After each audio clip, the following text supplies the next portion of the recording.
All right, welcome. Good afternoon, good evening, good morning, wherever you're at. Good to see you here. Going to be getting started in just a moment. Let's go ahead and first take a look at the bracket. So today we've got qualifier number 2 of the South Sea Mercenary League. This is a two-stage tournament. Essentially, we're going to have 4 qualifiers and then a grand final with those 4 participants. Right now, still sorting out the last slot in today's qualifiers semifinals. Even Star waiting to see his opponent between Ruski Player and Riffle Shuffle, which I believe Ruski Player also is excuse me, Voidlols. So there you go. Welcome. Good to see you all. Wow, yeah, I'm sure we'll see some greenskins today. Not in this first battle though. We're gonna start with Butcherbird and Dactor here. And let me just get things ready.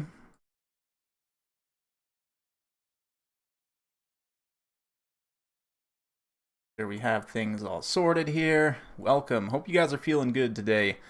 Really appreciate the support lately on my channel. You guys have been awesome. Really responded to the call. Been a little bit kind of re-energized, to be honest, in terms of making content and, you know, doing the new kind of intros, little cold opens. I have a lot of fun doing those, I'm not gonna lie. Sometimes it takes me some time to think of one, like a good one, but I don't know. It is as soon as I know what it is, like it strikes me. But here you go. We're gonna be on Bleak Coast Isle South, best of 3. Dactor against Butcherbird. Butcherbird here is on the top of the bracket, so he picked and banned first. He picked Beastmen, banned Lizardmen and Vampire counts. Dactor goes with Chaos, so no greenskins from the outset. Both players keeping that for a potential second or third game. And yeah, Beastmen versus Chaos, so a little bit of Game 3 hype action here. Doing well, CJ. Doing well.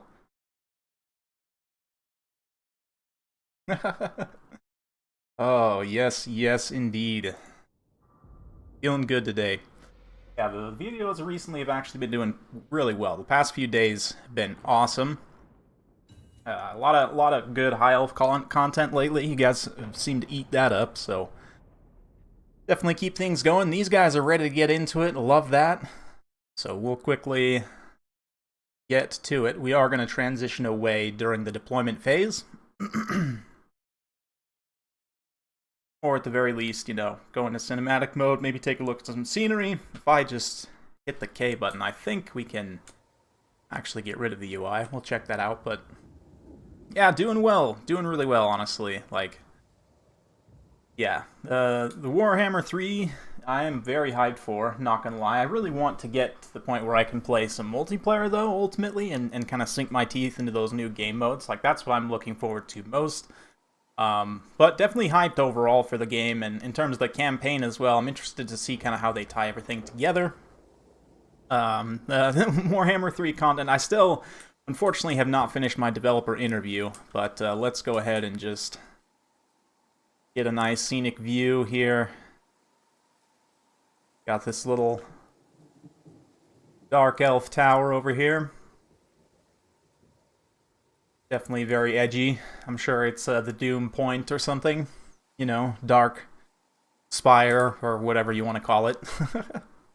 Oh, my game sound is off right now. Let me, forgot I had kind of changed things for some recording. Doing things a little bit here. Okay. There we go. Beastmen hype. Yeah, Beastmen. Gonna be a good time. Beastmen are pretty much always a good time. So, yeah, I mean, Beastmen versus Warriors of Chaos is an interesting matchup. You know, Beastmen have a lot of really good anti-armor tools, but at the same time, Warriors of Chaos staying power does allow them to kind of outlast the Beastmen sometimes. It really depends on which direction both players go. Warriors of Chaos, obviously, really strong monster options as well. Definitely stronger than Beastmen at this point. You know, hopefully that changes in the future for Beastmen, but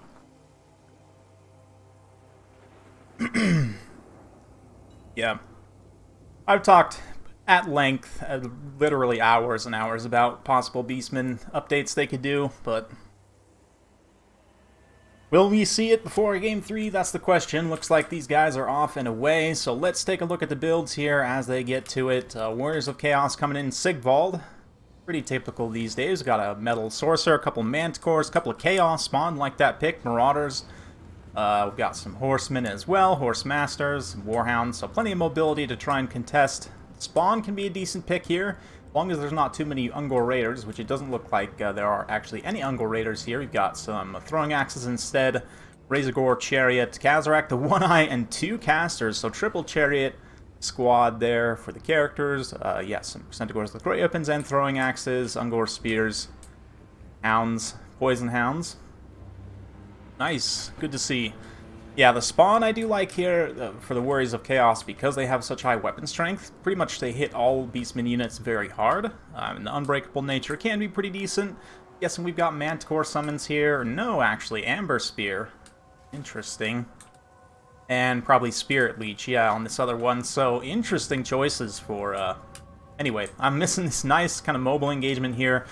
Warriors of Chaos get a nice isolation, just completely wreck one unit of Poison Hounds. Pretty good catch there.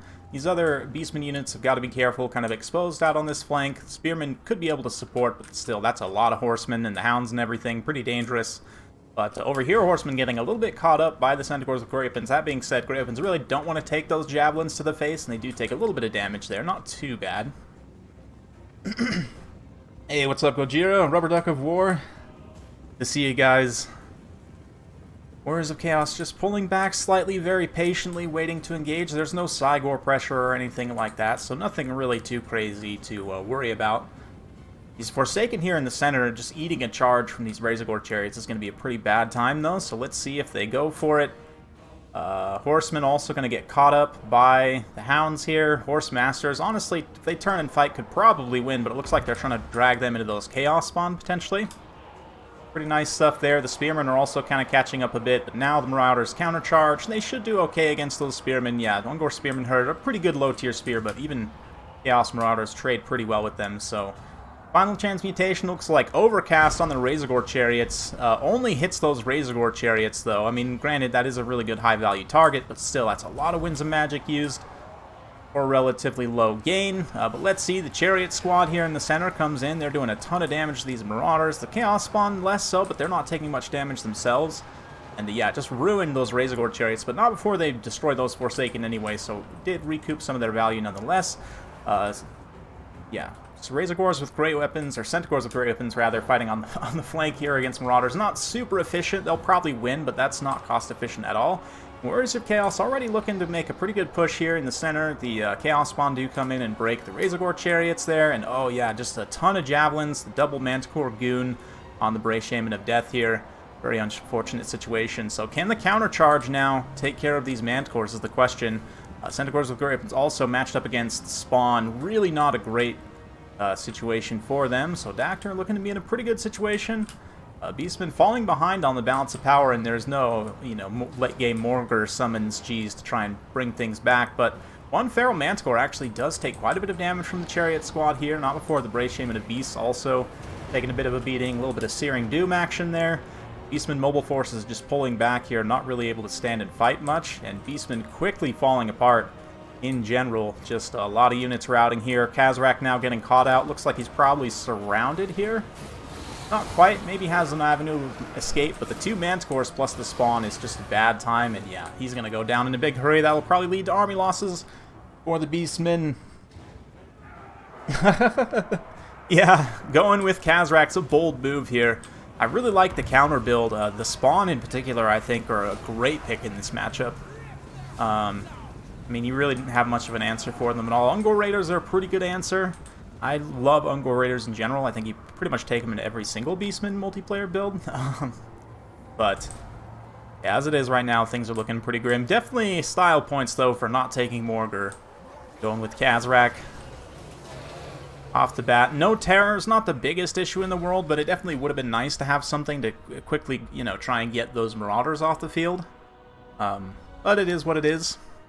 You can't know what your opponent's bringing. Ultimately, the Centaurs with Great Weapons ended up being not the best pick. Regular Centaurs would have been much better, because honestly, Dactyr didn't have much armor in his army. I mean, really, the only armored unit he had was Sigvald, and the Chariots could have taken care of him easily. So a lot of funds spent on armor piercing for Butcherbird. In the end, doesn't really pay out. The Chariots, the Throwing Axes, a lot of armor piercing damage here And just a light Warriors of Chaos army. So Warriors of Chaos almost like going, counter Beastmen on the Beastmen. Interesting. Very interesting. Let me go ahead and get the scoreboard updated. Get to it. And on to the next map as well. Let's go to Doc Karaz. GG indeed. It was a good one.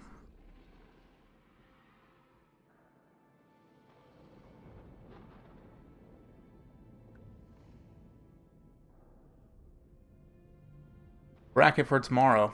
I'm not sure what you're talking about. Maybe. Is there a tournament? What's happening tomorrow? I'm kind of out of the loop, to be honest, guys, when it comes to tournaments.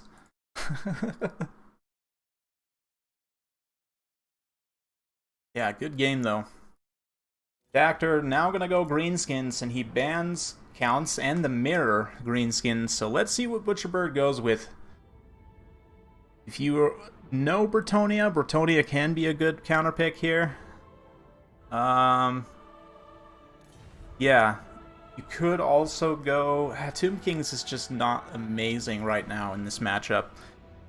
Coast, maybe you can try and cheese things out, but at the same time, Coast is also like... can be tricky. It's a little bit of a circle meta in that one, because like if you go, heavy air kite shooting with Coast, then if greenskins go with like a counter kite or their own missile heavy build, I don't know. It's just a lot of like back and forth in terms of the meta. Faction War, that's right. Okay, that's right. Yeah.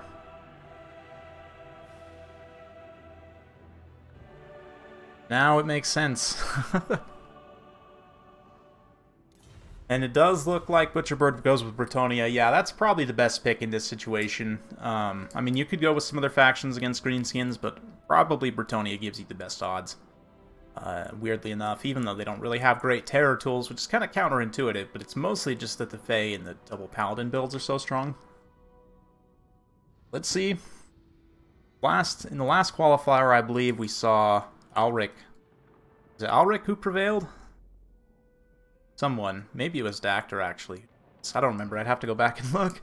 All kind of blends together. Cast so many games. It's 2 weeks ago. And a lot has happened since then, We've had this whole Warhammer 3 reveal. By the way, super hyped about that. Things are looking pretty good. It's definitely too early to tell. Not telling any of you guys to go out and pre-order it right now. Although if you are going to do so anyway, feel free to do so in the link in the description. It benefits me, so, full disclosure. I do benefit financially from, the game being successful, not only from YouTube, but also potentially from sales through my own kind of affiliate store, so I do have a vested interest. But honestly, as a long-time Total War fan, like literally played since the original Shogun way back in the day, I kind of have a vested interest in Warhammer 3 being great anyway, so... yeah. People want to accuse me of being a shill. It's fine. Just a passionate Total War fan, to be honest. But anyway, let's see what they do here. Go ahead and ready up on my end so they can start when ready.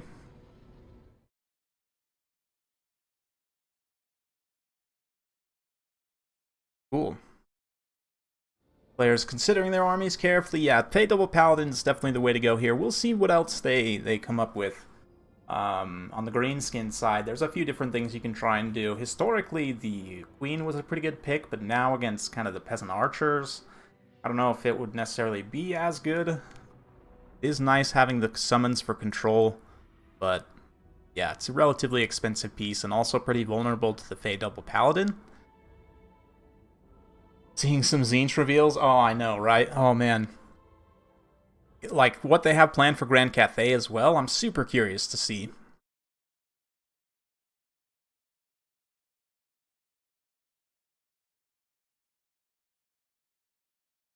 And again, no insider information, pure speculation, but I'm guessing probably we'll see like a Cathay versus Tzeentch, if I had to guess. But I'm also curious to see more about the early adopter bonus, pre-order bonus, if you will. I know not everyone's the biggest fan of that as a practice. I get that. Totally understand.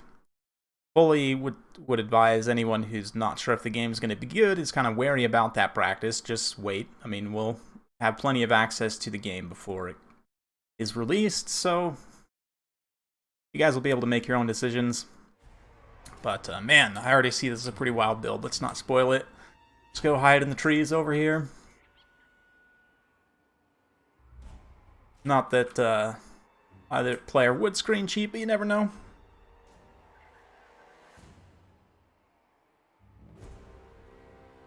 Dogs of War reveal? Maybe. Perhaps. Perhaps. I would be a big fan of Southern Realms as the early adopter bonus. That would mean we'd be getting 3 human factions, though, which is pretty crazy to start.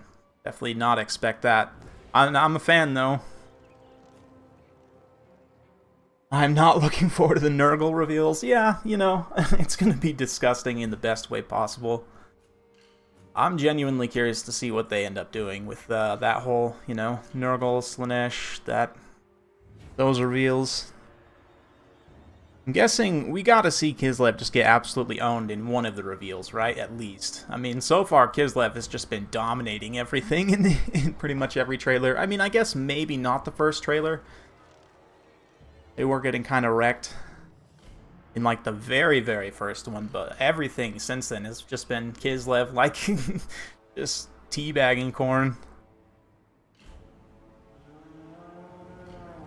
And it looks like they're off. Let's take a look here. Greenskins coming in with a couple of skirmish cav. Yep, mangy marauders, spider riders over there. We've got more wolf riders, spider riders over here, and the Regiment of Renown Rogue Idol.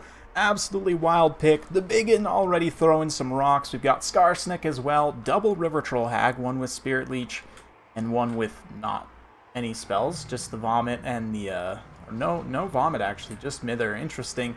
A couple of Black Orcs, a couple of Goblin Fanatics here, 3 in fact.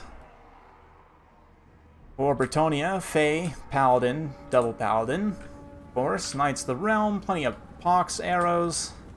Some men-at-arms, so pretty standard Bretonian stuff, nothing too surprising to see there. But the rocks currently being thrown at the Questing Knights. They chew 5 models immediately right there. Pretty nice. The Biggin, oh man, what a wild pick. Yeah, Khorne has just been getting dunked on by Kislev in literally almost everything so far, so hopefully Khorne gets his day in the sun. I'm sure he'll get it soon, but a little bit of skirmish action on these Knights of the Realm as well. Great poke from the Mangy Marauders and these Spider Rider Archers. Interesting pick, you know, the Rogue Idol ROR. Definitely very interesting to see here. Could be fairly effective, but so far, definitely not paying out too much. I mean, maybe 1,000 points in value so far. Hard to say, but this is a pretty small Greenskins army. Numbers-wise, they could potentially get outnumbered here, but Companions of Quenelle, ooh, taking that range fire directly on them from the Mangy Marauders especially hurts with their armor-piercing damage, so he's got to be careful of that. He wants to try and screen with those peasants and preserve those knights into the late game. He's going to need them to take on these Black Orcs and so forth. But the focus fire from the Peasant Archers on the Biggin, I mean, 150 armor is pretty legit, but at the same time, such a big target that they'll literally be making 100% contact the whole time, so the Enchantress Paladins get in melee. They're going to start to mix it up. Skarsnik and the Troll Hag also getting in here. I imagine we'll probably see no fungi yet. He looks like he's saving it. Oh, just a point-blank dunk on those Knights of the Realm, though, from the Rogue Idol there, and he's used up his initial set of ammunition. Of course, can replenish by doing damage to himself, but you can see the Peasant Archer poke already doing a little bit of damage. A little bit of Fanatics being thrown through the side of this formation as well. Pretty nice placement. We'll get rid of a lot of those peasants. Looks like a bombardment going to be dropped on those Black Orcs. They will try and move out of the way, pull those men-at-arms directly into the area of effect. Oof, yeah, men-at-arms just eat that whole thing. That's fine, though. They're just men-at-arms, after all. Oh, the Fanchantress gets terrified, though. That is a huge loss. That means she's going to lose Blessing of the Lady. Will not have that 20% physical resistance, and possibly, yeah, could just get straight up killed here by the Rogue Idol. Huge mistake, and the Fanchantress actually shatters. Oh, man, that is rough. Double Paladin's very strong, definitely, but yeah, the Fanchantress just straying a little bit too close to the Rogue Idol. Oh man, the biggin just coming in ground and pound, and that is, yeah, both the Paladins terrified immediately, most of the Bretonnian forces breaking. This is probably going to be a pretty quick victory for the Greenskins. And Grom, I mean, yes, Grom is definitely OP, but Greenskins are still quite strong even without him. The double hag is an interesting one, for sure. Yeah.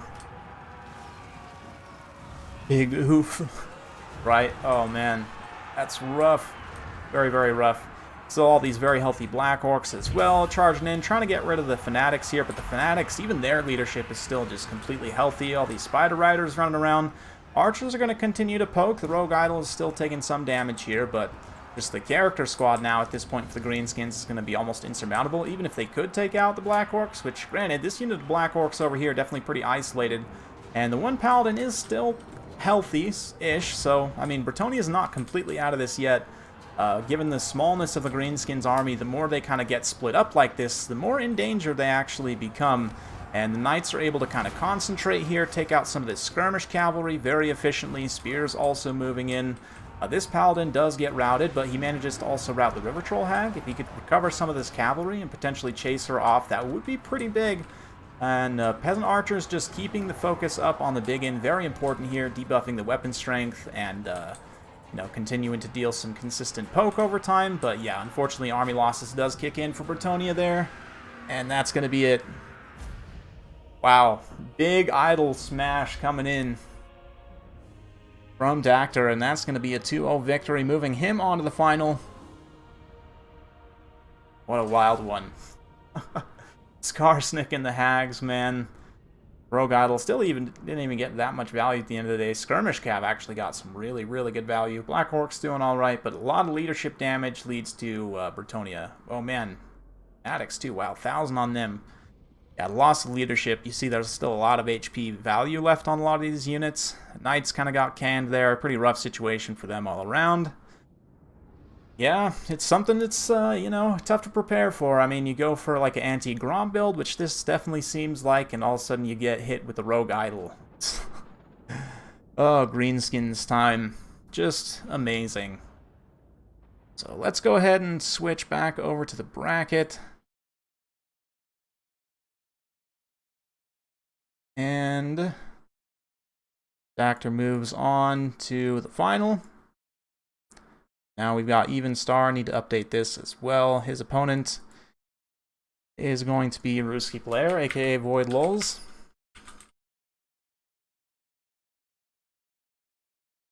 And yeah, we'll get to that here in just a moment. Just quickly reset the scoreboard, get a little music going in the meantime. Here we go. Wild one, the Rogue Idol, the Biggin. Not even a Grom replay, or a battle rather. Nice to see, for sure. So, get this going here, get these two also in the lobby.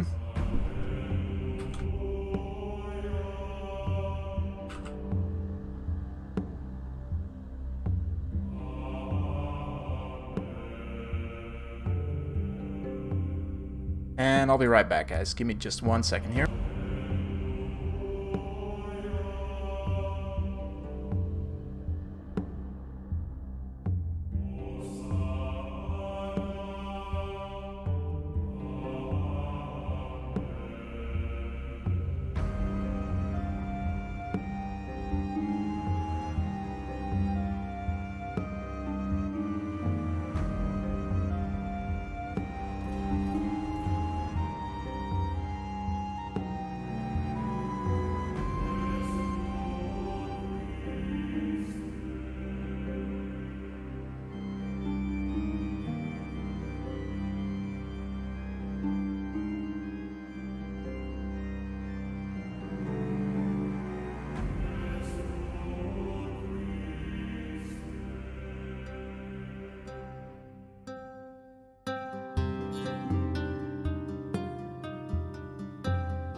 Okay, just getting competitors sorted out here real quick. Apologies, guys. Still waiting on one more here, so we'll give it a little bit. But, yeah, good stuff so far.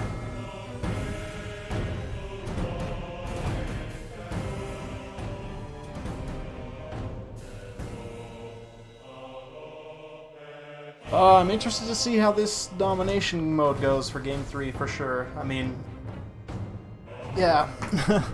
I'm going to be very interested to see kind of how the reinforcement system works. Looks like we've got Even Star here, so we can switch on over. And let me quickly go back to that map here. And here we are. Just about. Yep, there we go, and here it is.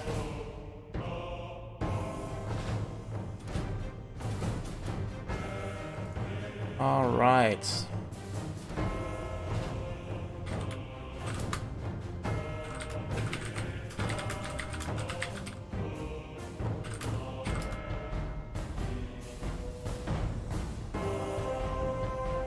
Yes, all right, let's see what they do. Boydlol's going to be picking Abandon first here. Bleak Coast Isle South, once again, the map. Let's see what we can do. Beastmen. Man, sad Beastmen. Sad Beastmen noises. I really hope that all the Chaos factions get more love, because, like, Beastmen are definitely in the most need of love, but Norska also is in need of love. And... yeah, I mean, obviously, Warriors of Chaos, we all expect to have something done to them, but all of Chaos could do with an update. This game's been all about, you know, Elves and Skaven and even some of the old world factions getting updates, but really nothing for Chaos. All saved for Game 3, so I'm excited for all of that stuff. Boyd's gonna go straight in. Greenskins, ban Vampire Counts, and Lizardmen. Again, probably Even Star goes with Bretonnia, but let's see. Could do something else. Perhaps sticks with Dark Elves.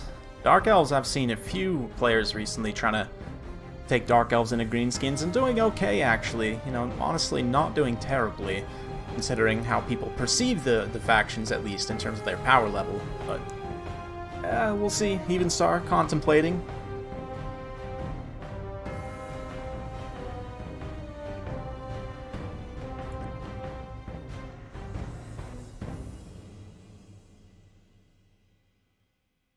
Yeah, Elves, Skaven, Lizardmen, exactly, Loopy, exactly. It's all been no Chaos, and Game 3 will be all Chaos, so I'm excited about that, honestly.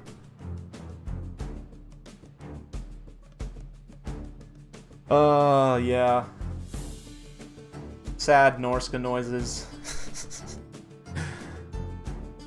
We'll see. I was just chatting with some people earlier too. There's a lot of systems they could potentially rework, and I mean, I guess we'll see potentially some systems reworks with the Beastmen. I don't know, honestly, if they're going to do anything for Chaos or for Norska in Game 2. They'll have any kind of like a pre-release event, or I don't know. Depends on what they want to do. But I would imagine, given that how Norska went last time, like after this DLC, like it's not going to be where Norska's playable, like how Norska was playable in Game 1, right? Like the Norska equivalent, I don't think will be playable in Game 2, just because of how badly that went last time. A lot of people don't remember, but it took them like a year to get Mortal Empires out. That was an interesting time.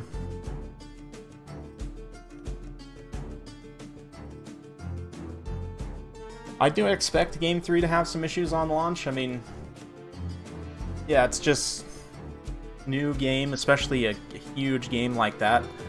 Old war games, I mean, Warhammer 1 even, like, had a relatively smooth launch as far as the campaign went, but multiplayer was the absolute Wild West, and it's definitely kind of developed since then. But we'll see. I mean, yeah. Recent releases from Creative Assembly, and I mean, granted, it's in different teams, right, for the most part, but, yeah. There have been some issues with bugs and such, but not too bad, honestly.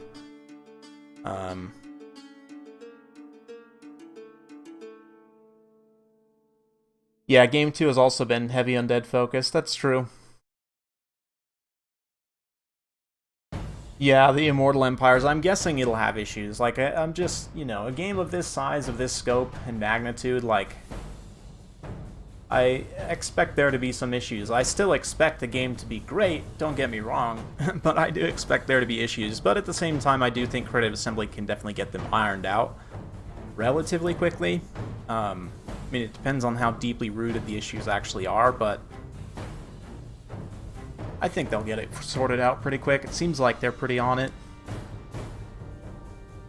I don't know if Norska was supposed to be playable in the Vortex or exactly what the intention was there, but they got in and realized that it was supposed to be like a few months after release. They were to release Mortal Empires, ended up taking like a year, so yeah.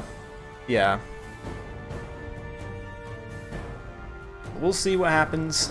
I think one of the reasons they did that for Norska was because of some of the backlash with Warriors of Chaos. They wanted to give something that people could get their hands on right now. So like if you pre-ordered Game 2, then you would get Norska right now, right? And you could use them right now. And there's a certain amount of appeal in that, right? From a business standpoint, but from a technical standpoint, kind of was a disaster, to be honest.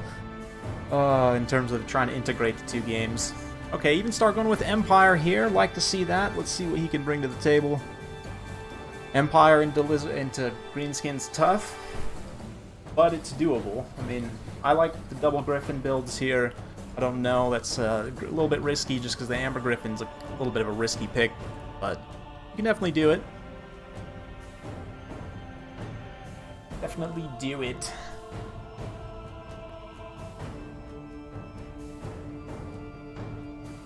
I'll be interested to see as well, like, was talking with some people.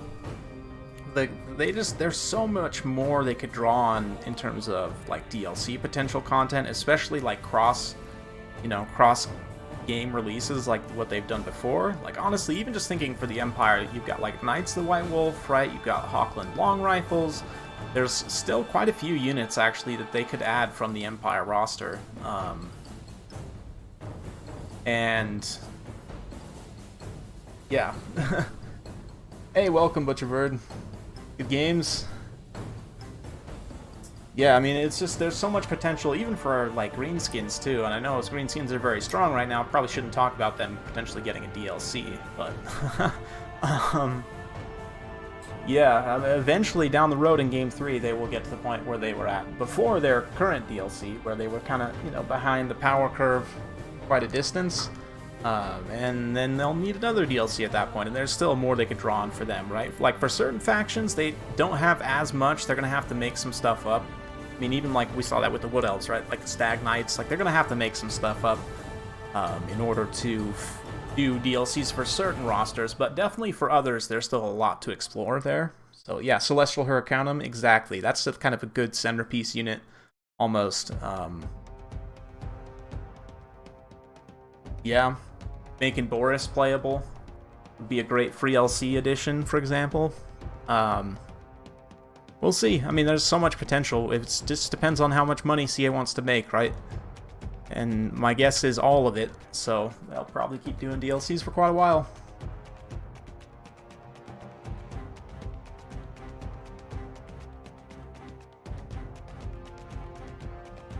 Yes, indeed. Looking good so far.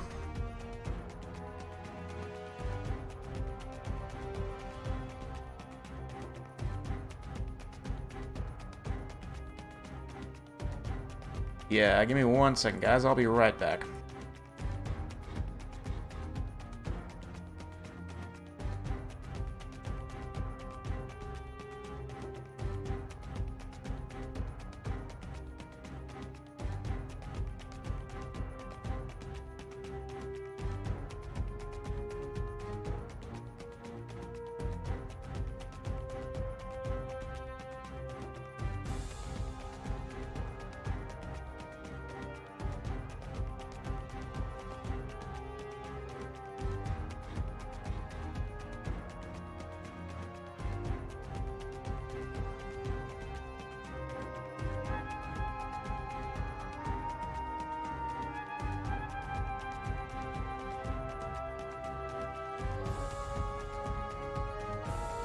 What do you guys think of the new Kislev Legendary Lord, though? Like the Kostaltine dude?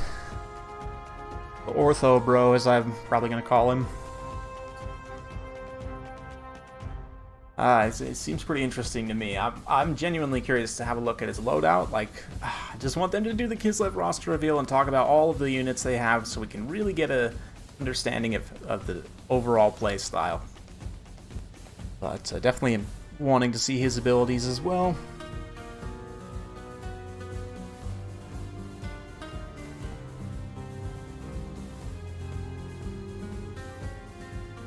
Oh, the question is, what kind of DLCs will we get? Probably all the DLCs, but yeah. Like, I don't really know enough about the lore to speculate about possible lord combinations, but considering that they've done some, like, non-loreful lord combinations, like Snitch versus, what's his bucket? Zarkan, not Zarkan, you know what I mean, Malice Darkblade. There's not really any lore between them, or like the Sisters of Twilight versus Rot the Unclean, right? Like, there's not really any direct lore between them, like there is, say, like Skarsnik and Belagar, right? So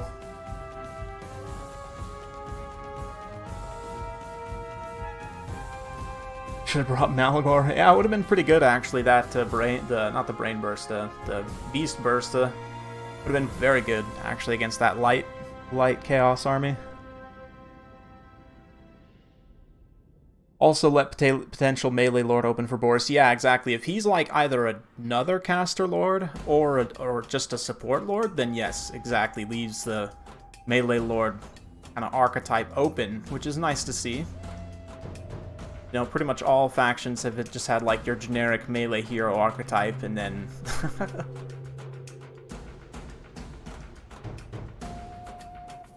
yep, exactly, Physics Man. Exactly. It looks like these guys are ready to go. Let's do it.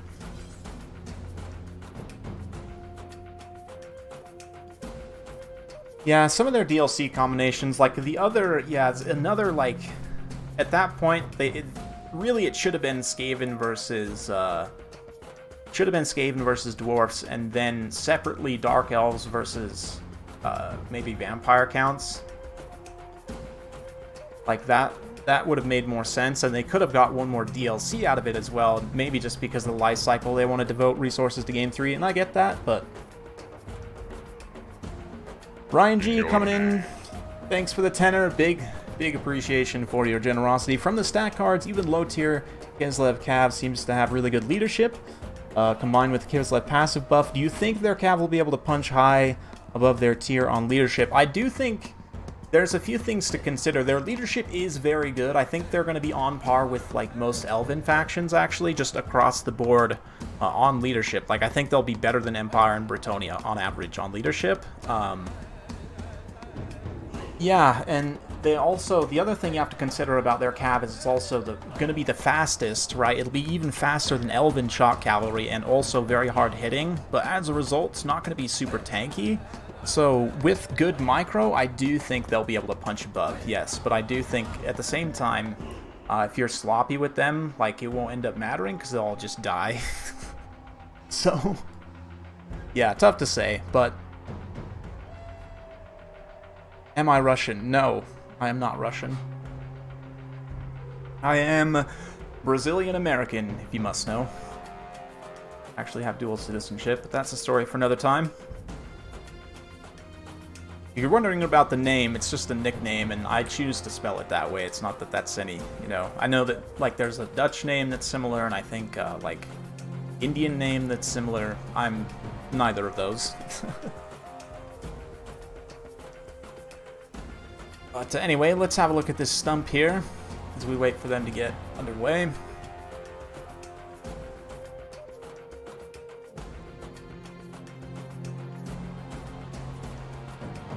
And go ahead and fade the music here. A little bit ham-fisted, but that's fine. Are you big Chungus? No, actually, I try and be fit. Like, I run 2 miles a day, or at least try to. Like, if I don't run, I'll do an equivalent, you know, like 20 20-ish minutes of cardio, 15 to 20 minutes of cardio. Recently, I've actually been bumping it up to 30 minutes. But no, I try and be fit. I mean, big chungus, like I'm trying to get, you know, swole chungus, but not like slon chungus, you know what I mean? But yeah, let's actually go look somewhere else.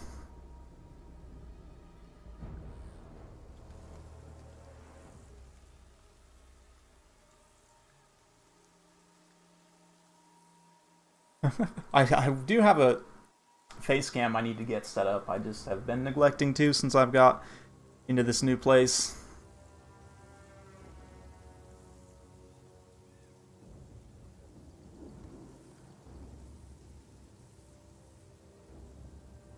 I predict Slaanesh will be the fastest faction. Probably. You're probably right. Yeah, that seems like a pretty safe assumption. Slaanesh is probably going to be... I don't know. Slaanesh or Siege, either one of those two will be the most micro-intensive for the demon factions, I think. Like, it'll be the most, you know, kind of glass cannon, if you will. High risk, high reward, which is a way I like to play sometimes. But... Yep.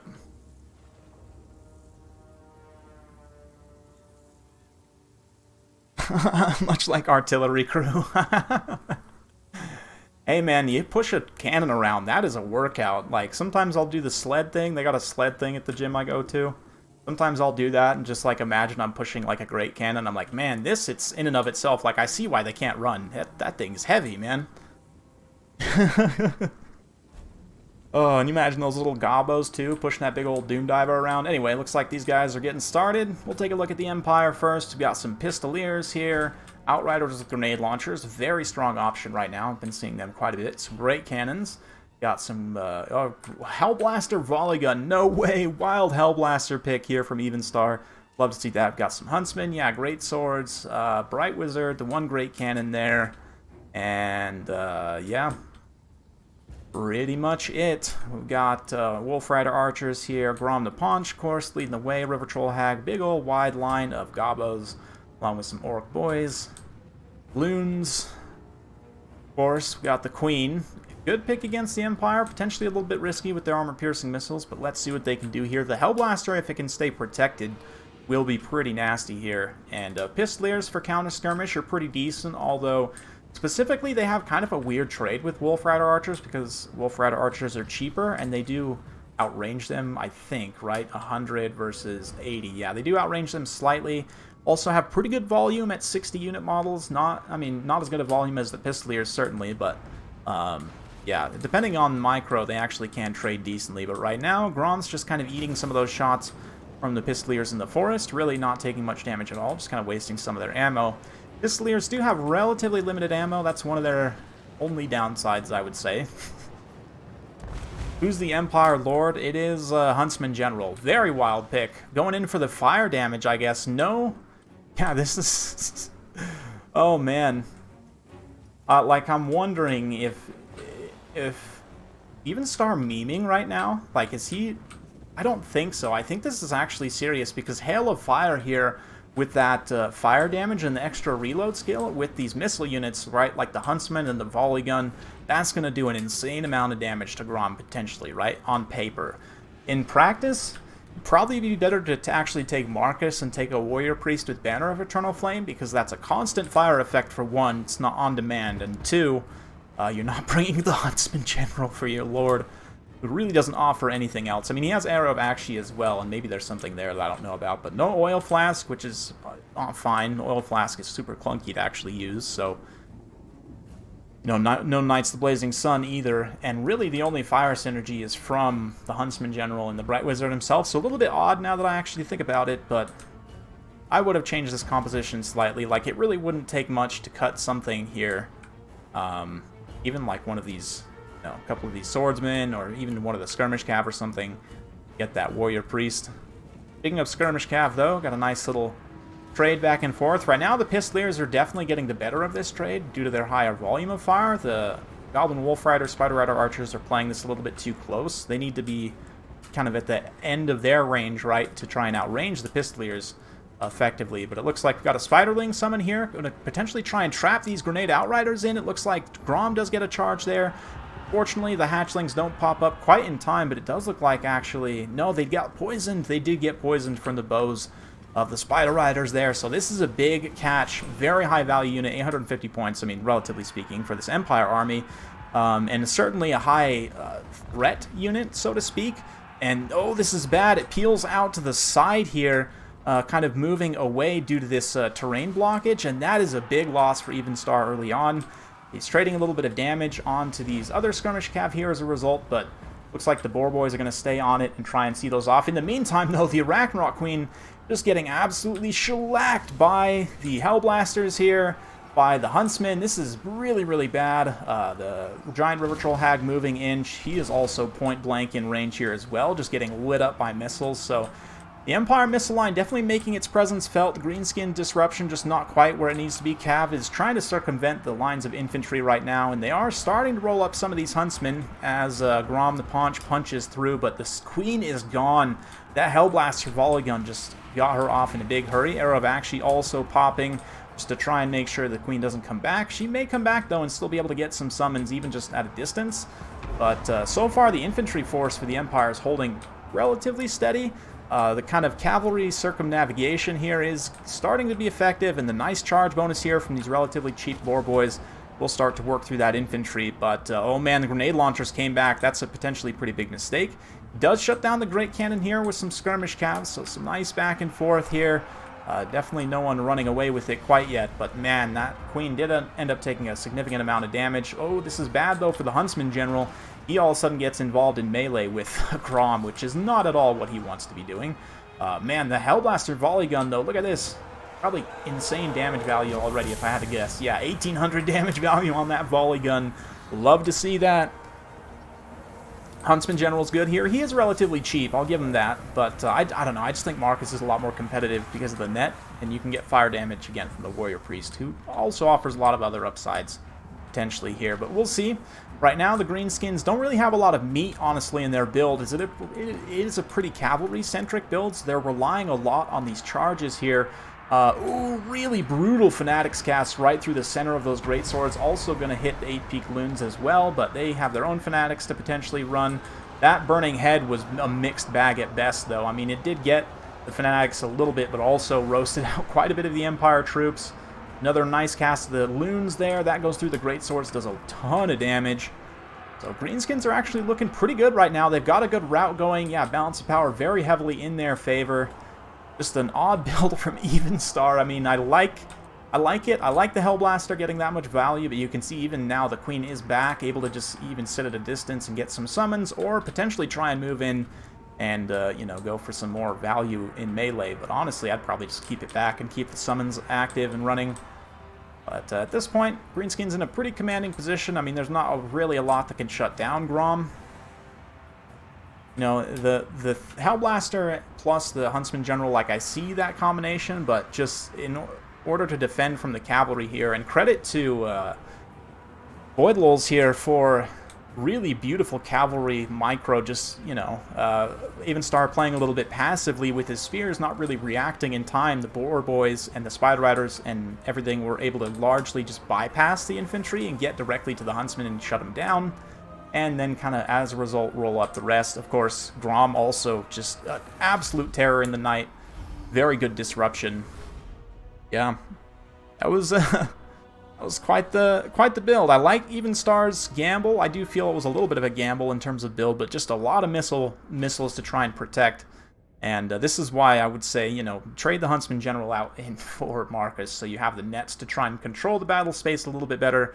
And then maybe you do even cut one of these missile units, you know, whichever one you want to do to bring in the Warrior Priest. It still gives you the fire damage, also helps protect your backline too. Even if you just keep him only with the Banner of Eternal Flame and his AoE damage effect, that said AoE damage effect can fend off light cavalry attacks and, you know, help protect at least a pocket of missile units. But anyway, interesting. Yeah, very interesting. The Boar Boys ride. Look at that, 118 kills, some great value there. 600 points. The Queen just getting absolutely lit up, but Skirmish Cav, the Fanatics also really brutal damage in the infantry fight. Just a nice kind of roll-up leadership win. Anyway, let's go on to the next one. Do Karaz once again. Even star with the odd build, you say? Optimus. You know, I'm a punter and I didn't even know it. Yep, we'll go with that. Anyway. Good stuff. Let me get the scoreboard updated here. So let's do this. And there we go.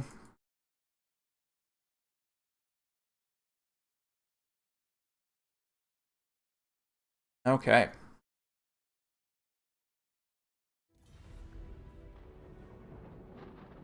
Even Star's gonna pick Lizardmen. Interesting. So avoiding the greenskins himself in the second, which I would honestly expect to go greenskins here. Especially since Voids use the mirror. You could potentially just ban like Bretonnia and Counts and probably be fine. And maybe Lizardmen, depending on which you want to go. But instead, Even Star goes into Lizardmen, banning Pirates and Wood Elves. Interesting. So Void has a few options open. He could take Empire or Skaven, honestly. Those could be potential good options to go with here. You've got Dwarfs that could also be kind of a nice counter pick here. He actually goes into Vampire Counts. Wow, that is a bold move. That is a bold move. A lot of people would say that Lizardmen are a counter for Vampire Counts. In certain aspects, they are, but I think Void Lulz could potentially play around this matchup. So let's see. Interesting. I like that. A little bit of a bold pick, but I like it. I mean, I don't like Vampire Counts as a faction, but... yeah. Yeah, sometimes. They're good in small doses. Very, very small doses. And I must admit, I shamefully enjoy playing Vampire Counts Cav builds, but that's neither here nor there.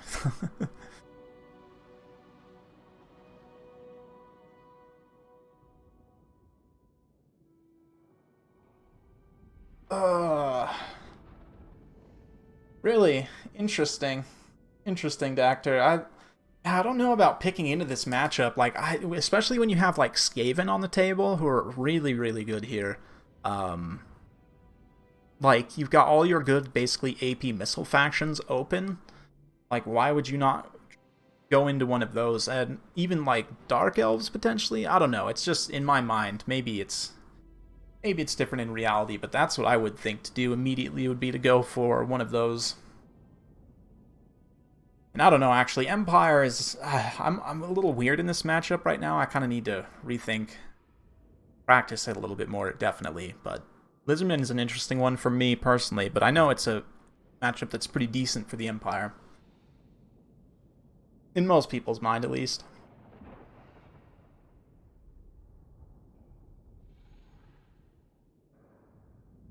The issue I have, honestly, is Lizard Cav is really good. Empire Cav.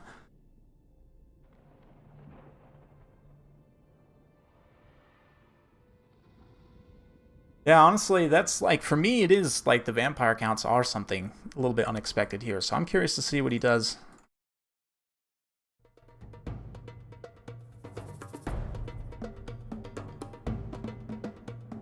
Most competitive Counts play right now does revolve quite a bit around Blood Knights. Although this is a matchup where you do see the Goose still occasionally. You know, Lizardmen, there's a few wild things you can do that are kind of risky, but also can be very good here. Or you could go with something a little bit more traditional and safe, you know, your typical kind of monsters and halberds. Hey, what's up, Big Sarge? Welcome. Just in time. Game 2 between Void Lulz, aka a Ruski player, and Even Star. In for a good time. Looks like they're just about ready to go. Perfect.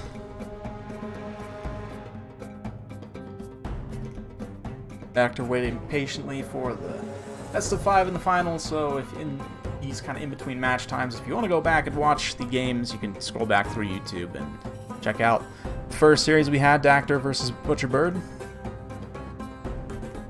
A wild one. Looks like maybe not quite ready yet. I'm sure we'll get there soon. Oh, there's so much good stuff going on right now, guys. Like, honestly, the Warhammer 3 pre-release stuff for me was a little bit rough. So I spent a lot of time editing that units video together, and it got some good traction, don't get me wrong, but just in general, I don't know, over the past few months I haven't been as motivated, and you guys have seen the content pace has been a little bit slower, but recently, I don't know, I've just kind of been re-energized, and it seems like you guys have been responding really well to the videos I've been putting out, at least in the past like a week or so. So big thanks to all of you guys. Community is honestly why I do this.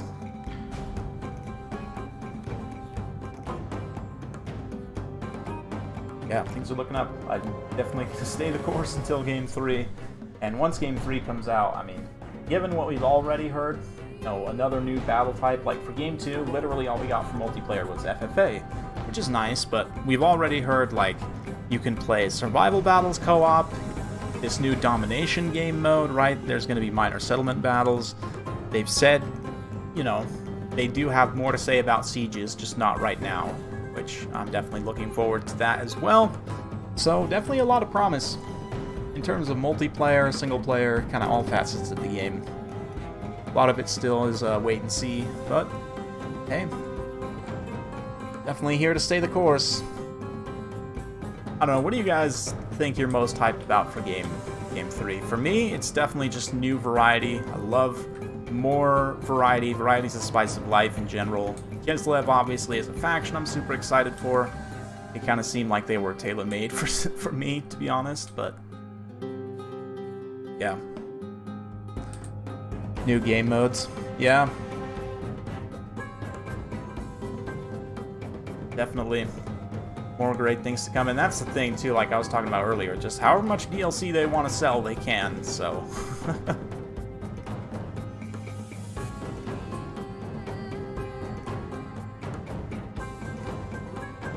Bug fixes, yeah.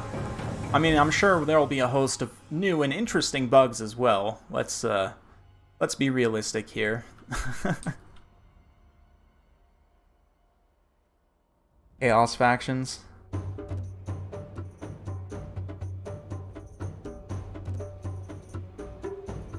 Oh boy. Oh, I don't want to give too much away. I already saw something there on the unit card, but let's just wait.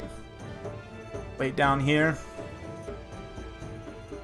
I'm really hoping for Dogs of War DLC as well, and I think that's something that's definitely possible, given, you know, Estalia has also been, or not Estalia, but Talea, like Miragliano in Talea is actually classed as a capital city. Like, it has unique art, it has, like, more building slots and everything, I believe. I would need to double check to make sure that's right, but I'm pretty sure. Yeah.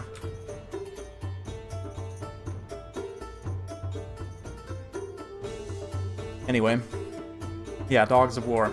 I think it's definitely a possibility. I've always suspected it was a possibility, but Dogs of War is like Talea Estalia. Dogs of War and Southern Realms are kind of the same thing. So basically, like the Southern Realms in the lore, they rely very heavily on like mercenaries, right? So the Dogs of War are a lot of mercenaries. Basically, they'd have like a lot of regiments of renown and possibly pulling from different factions, right? Like, I believe they employ, like, ogre mercenaries, like, I want to say there's, like, an elf character that rides a dragon, like, from all over the place, right? So they'd have a kind of mixed roster of a bunch of factions, relying a lot on, like, one-off RORs, I think, but then kind of a basic core of humans. Depending on how they would want to do it, maybe, like, the best human infantry in the game, because if you think about, like, you know, 16th century mercenary infantry in Europe, there were some of the most heavily armored and well-equipped, you know, troops. So, like, maybe even something a tier above greatswords, perhaps. It's hard to say. Yeah.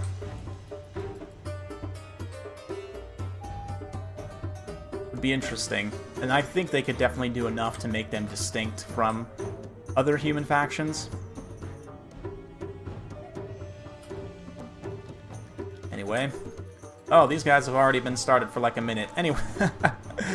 Let's get to the builds real quick, guys, as they approach. I see a Vargolf. We've got some Crypt Horrors here. Cairn Wraiths. Helman Gorse leading the way. And that's a very wild pick. Again, I love the boldness here. Vargulf, we've got some Graveguard with great weapons, and Necromancer also on the cart. Some Fell Bats. Yeah, just a... I love that Helmengorst is like in tournaments now. Vampiress of Death also up in the air. She's got Spirit Leech. Interesting to see that. I like that. We've got Lord Croak to bunker bust Ethereals. So those Cairn Wraiths have got to be quite careful. Temple Guards, and the Star Chamber Guardians. Nice strong core. Also 2 Saurus Spears. So all very resilient infantry. Not necessarily the highest DPS, but if Gorst can drain this blob out, the thing is, I don't see a lot to threaten Gorst. Is this? No way! Nakai! Oh my god. Nakai. Even Star coming in. He's got Nakai. What is this? Arc of Sotek and a Rev Crystal. You know, honestly, I don't completely hate that. Given that you're going to be fighting in a lot of blobs, this Arc of Sotek does kind of actually make sense to a degree. The Rev Crystal is some healing. It's not the best, but it's a little bit of healing for a good old Nakai, possibly. I forget how much it actually... Yeah, 624. 60-second cooldown, relatively long time, but as long as you're kind of aware of this and not using it overly reactively, like even just this Spirit Leech, right? Like I might even pop a Rev Crystal charge on him, even just with that Spirit Leech. But we do see the Snek summon go down. The Snek Seaweeds, if you will. They're going to do a lot of damage here. Zombies obviously crumbling away very quickly. But overall, looking solid. Vampires very patiently getting in on the surround here. And yeah, Gorst is going to get caught out. Monsters and single entities are pushing through the halberds right now. A big old Croak burst, pizza delivery on some of these Graveguards. They are going to maneuver out of the way, though, and mostly avoid the damage. They take a little bit of damage there, but you see the Vargulfs maneuvering around, Crypt Horrors as well, trying to get in a position to start to take out some of these single entities. Nakai getting caught out by the Vampiress of Death here. He can just absolutely chad through those bats, though, just cares absolutely nothing for the bats. So that's fine, and oh man, a big old pizza delivery coming in here. There's a lot of Graveguard with great weapons in this pocket. Not too much damage, though. And the Vampiress of Death now kind of getting the tables turned. Primal Roar activates, big old melee attack and Rampage. That melee attack in particular is going to be very good for all these Lizardmen units who generally lack it. A really nice timing push, and during that time, I mean, the Necromancer, Gorst, and the Vampiress all took a bunch of damage, so the character squad for the Vampire counts having a really hard time right now, but let's see if they can stabilize. Plenty of passive healing, and none of them are really below 50% HP, so probably going to be okay. Cairn Wraiths getting in on the side here where there's no magic damage, avoiding the Star Chamber Guardians, and avoiding Croak as well.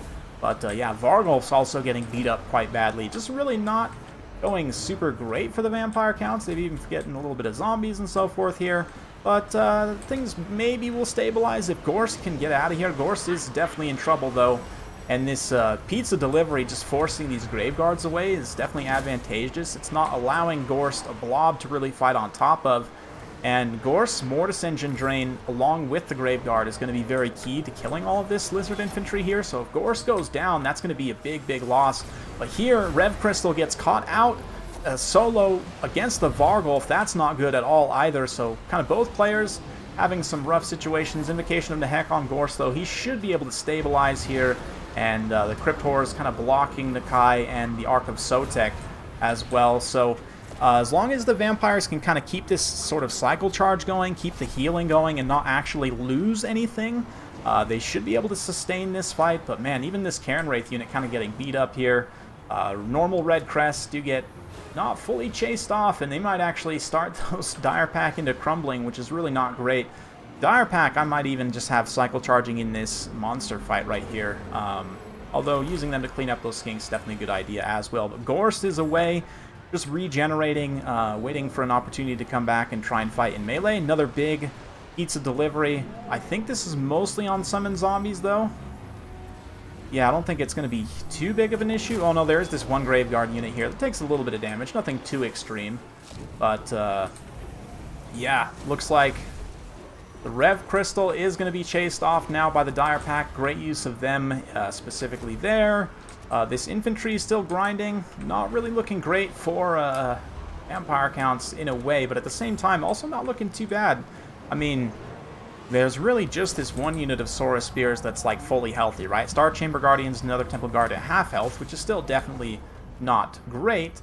But a little bit of a pizza delivery out in the distance there to try and bail out the Rev Crystal. That healing is going to be necessary going into this late game here. Another Primal Roar gets popped, though.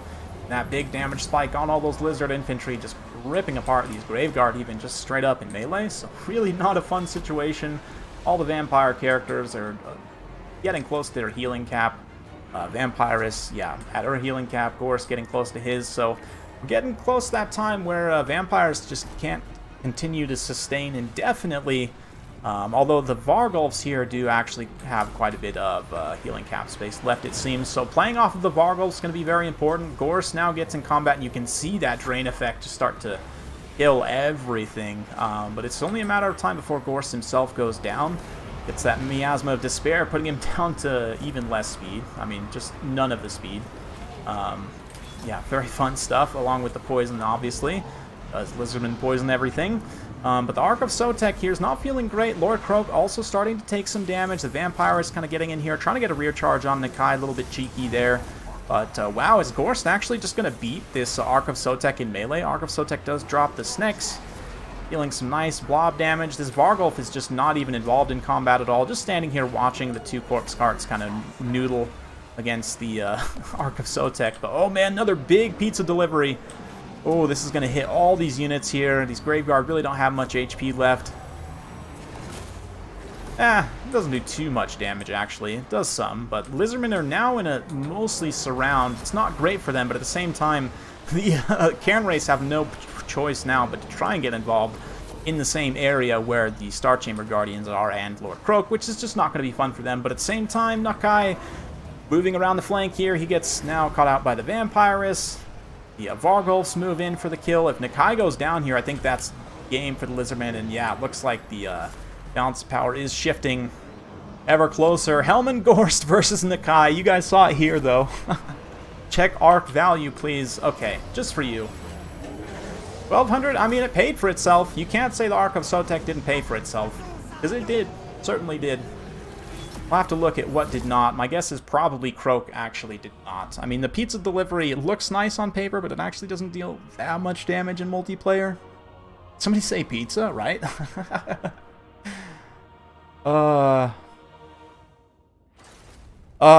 Credit to Even Star here. A couple of wild builds going Hellblaster, Volley Gun, Huntsman General, and then Nakai Ark of Sotek. Like, gets points for that, for sure. But... oh man, yeah, the Rev, losing the Rev Crystal was not great. I think that was definitely downside. I mean, all the Temple Guard did relatively well. Sora Spears also mostly pay for themselves. The issue is, against Vampire counts, you need all of your units to pay for themselves like twice almost, just from the amount of passive healing. And Void Lul's definitely, I mean, look at Gorst right here with that drain damage. And also getting to his healing cap, tanking a ton of damage. Same thing with the Necromancer and the Vampirus, right? Just tanking the damage. Graveguards trade okay. Vargulfs don't actually deal that much damage at the end of the day, but just surviving and you know, still having so much of a presence in that late game's just backbreaking. So yeah, Void Lulz moves on 2-0, and give me just a second, guys. I'm going to switch on over to the bracket here. And we'll have Void Lulz moving on. Put some music on, and we'll be right back with the finals. Give me just a moment.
Alright, and we're back.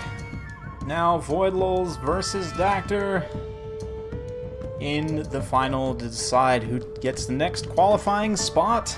South Sea Mercenary League Season 2. Here we go.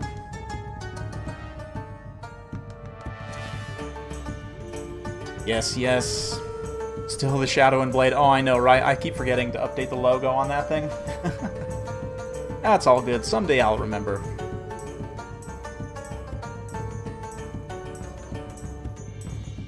Someday I'll remember. Maybe not.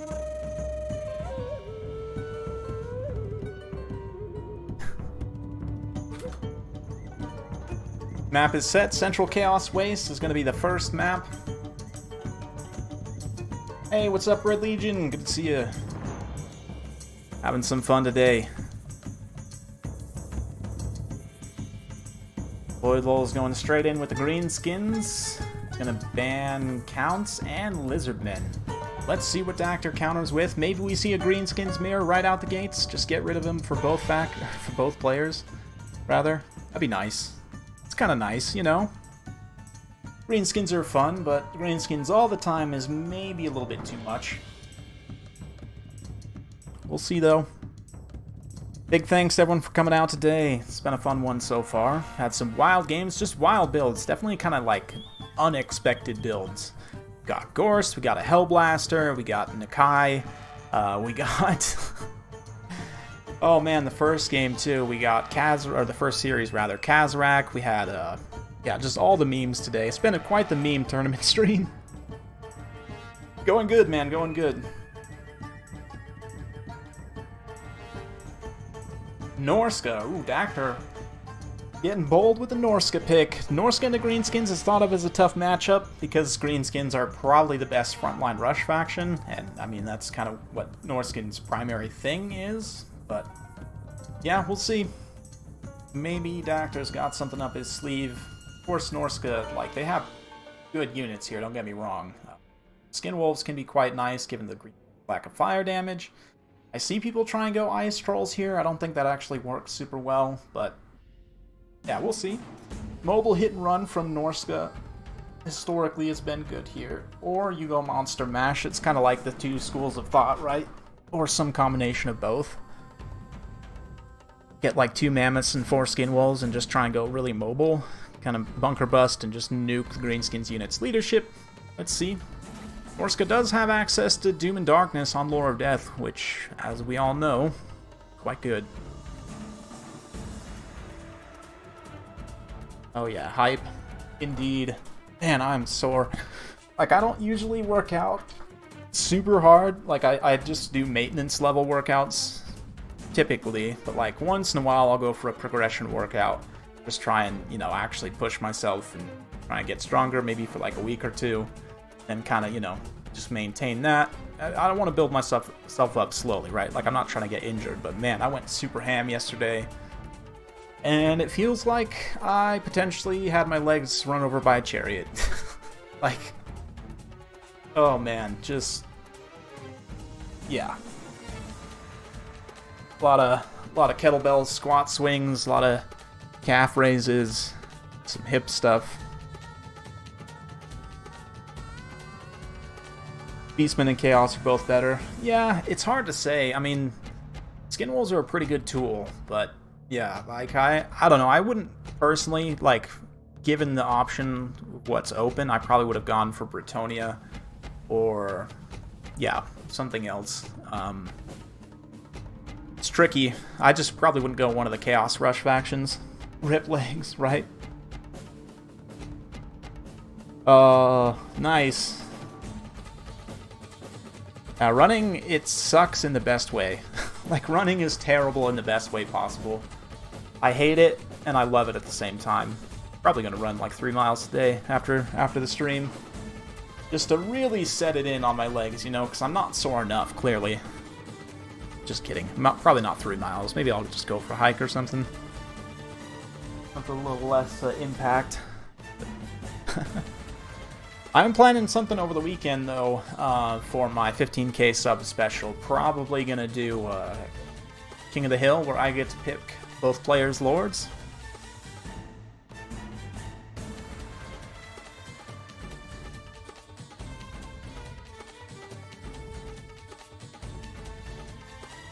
Yeah. I think that's what I'm going to do. I've been thinking about it, and I think that is what I'm going to do, actually. So plan for that most likely Saturday? I don't know, maybe Sunday morning? Yeah, probably actually Sunday morning, if I had to guess.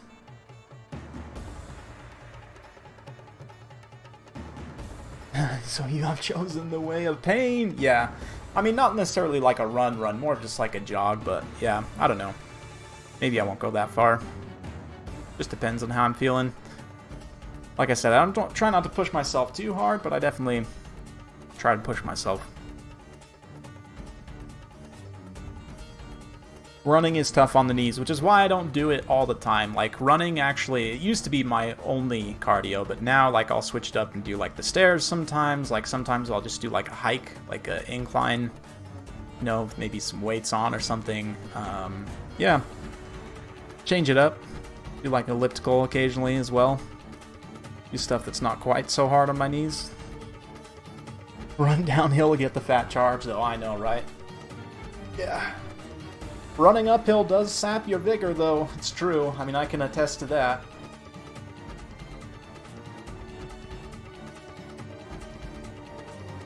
Oh, yep. Oh, I think I'm going to need a little more caffeine here soon. Been pretty good stream so far. What, we've been running, like, an hour and a half? Yeah. Good, good, good.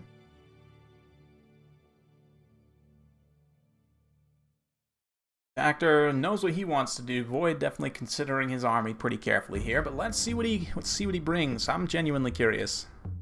I would expect Grom, definitely. But what else? Looks like he's ready. Let's get to it. Yes. Yes, yes. It's interesting, you know, Skaven were, like, insanely strong in the last patch, and then they got nerfed, and now, like, no one plays Skaven. It's really interesting. Even though they're still pretty strong, like, I just don't see them as often. Probably, like, what'll happen to Greenskins after they get nerfed. Like, no one will play them for a few patches.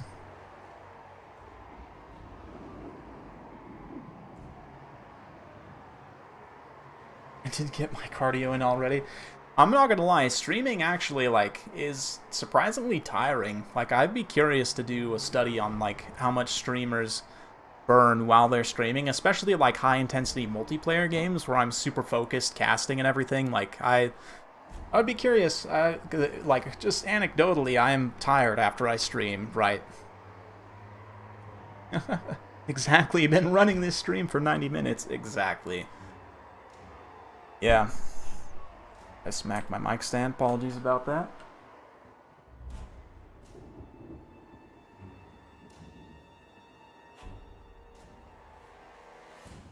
Yes, yes. Here, starting Central Chaos Waste, we'll once again do the customary look at scenery for a moment.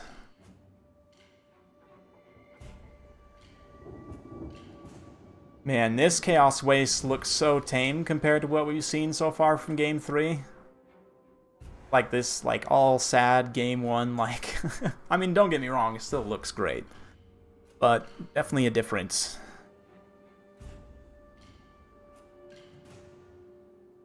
Definitely a very noticeable difference. But look, even here, goblins. Red goblins. You never get away from them. I'll always find you. No, I think actually the squigs, right? The orange ones turn out to be squigs. Green ones turn out to be either gobos or orcs. Is that how it goes? You guys let me know. I just, you know, whenever I see a mushroom in the Warhammer world, I just assume that it's greenskins related.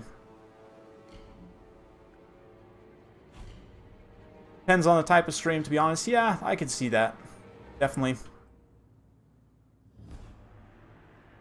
And the length of the stream as well. Like, for sure, when I did that ever-chosen qualifier, like, was that like a 9-hour, 8-hour stream, something crazy like that? I think it was actually 2 4-hour streams, maybe.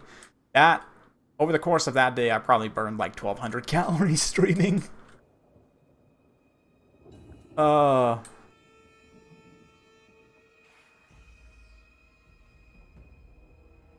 Look at the little squigs. They'll turn out to eat Chaos Warriors one day. And here we go. They're off. We got Marauder Horsemen already taking the high ground here. Some Horse Masters as well. So plenty of skirmishing. Only 3 skirmish cav from Greenskins, 6 from Norska. Double Mammoth as well. Wolfric plus War Shrine. Just a couple of Berserkers, a couple of Marauders, and a Balefiend of Fire. So pretty thin Norskan army, honestly. Not a lot of meat. And on the flip side here, we've got a pretty meaty Greenskins army. 2 Black Orcs. Some Orc Boys, some Orc Error Boys, some Gobos, Orc Boar Biggins, Skarsnik leading the way with a River Troll Hag, and Gobbo Boss. So no Bob, no Stone Trolls, no Rom. Nice to see, honestly. Skarsnik's still obviously very strong here, but how will they get on? The anti-large bonus given to the Black Orcs will be very effective against the Mammoths, but at the same time, Mammoths also hit Black Orcs pretty hard. Black Orcs do have insane HP, so they should be fine, but keep an eye on things. A little bit of skirmish back and forth. Again, as with the Pistoliers before, the Spider Rider Archers, Wolf Rider Archers slightly outrange the Chaos Cavalry.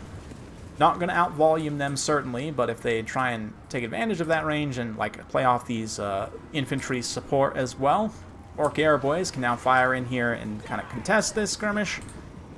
Definitely be beneficial. Come on, boys, get a volley off. There we go. Oh yeah, those nice Orc Airs. Be very effective. Great damage on them. The Spider Riders kind of taking it in the shins a little bit, but that's fine. They're meant to. Relatively cheap unit.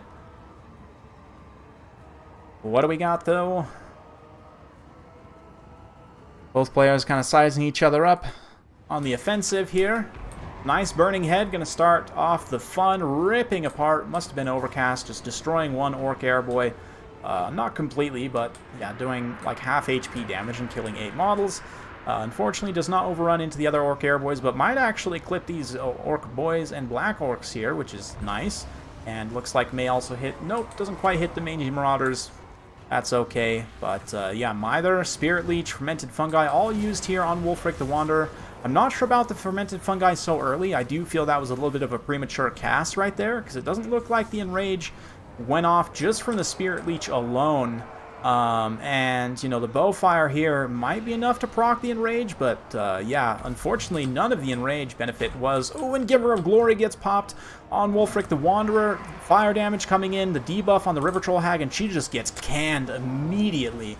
No chance at all. You know, immediately terrified. She might be able to get away here, but Skarsnik moving in to try and support. They need Stabbing being used on Wolfric, debuffing him down to 10 melee defense. Skarsnik making pretty good contact. And the River Troll Hag actually stabilizes either... Nope, she does not. She does rout, in fact.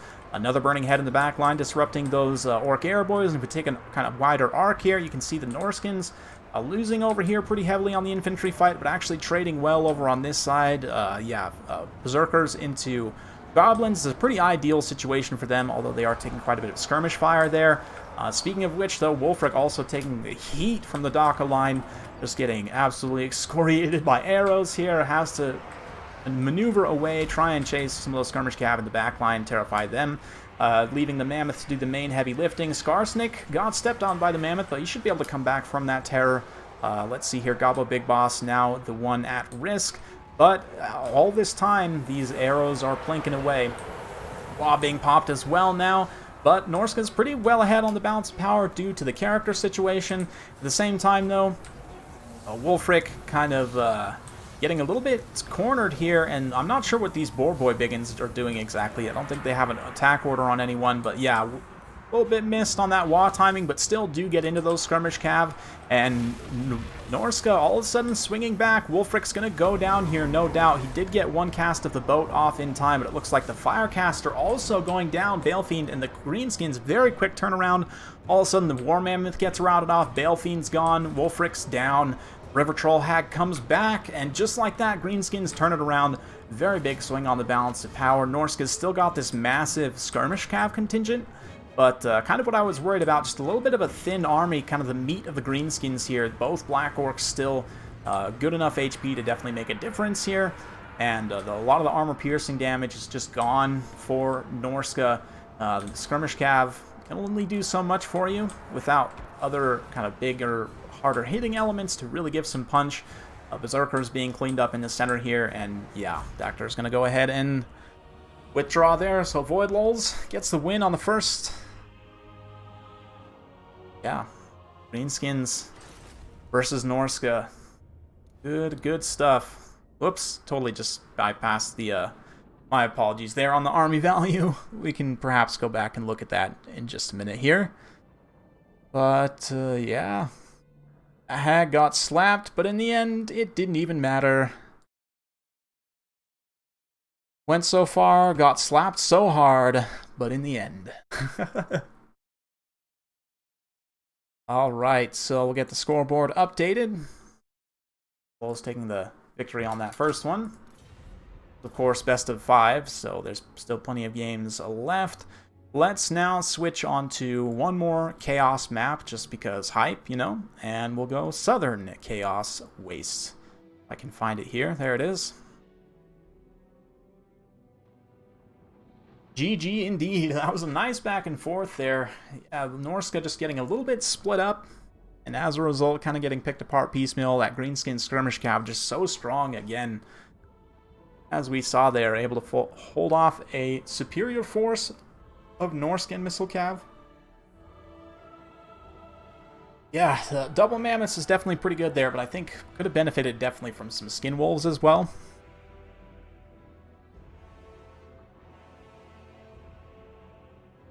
Do like the Giver of Glory and just going all in on the nuke though on the River Troll Hag. You know, with the debuff from Wolfric, Giver of Glory for the fire damage, a little bit of Kindle Flame action. Just wasn't quite enough.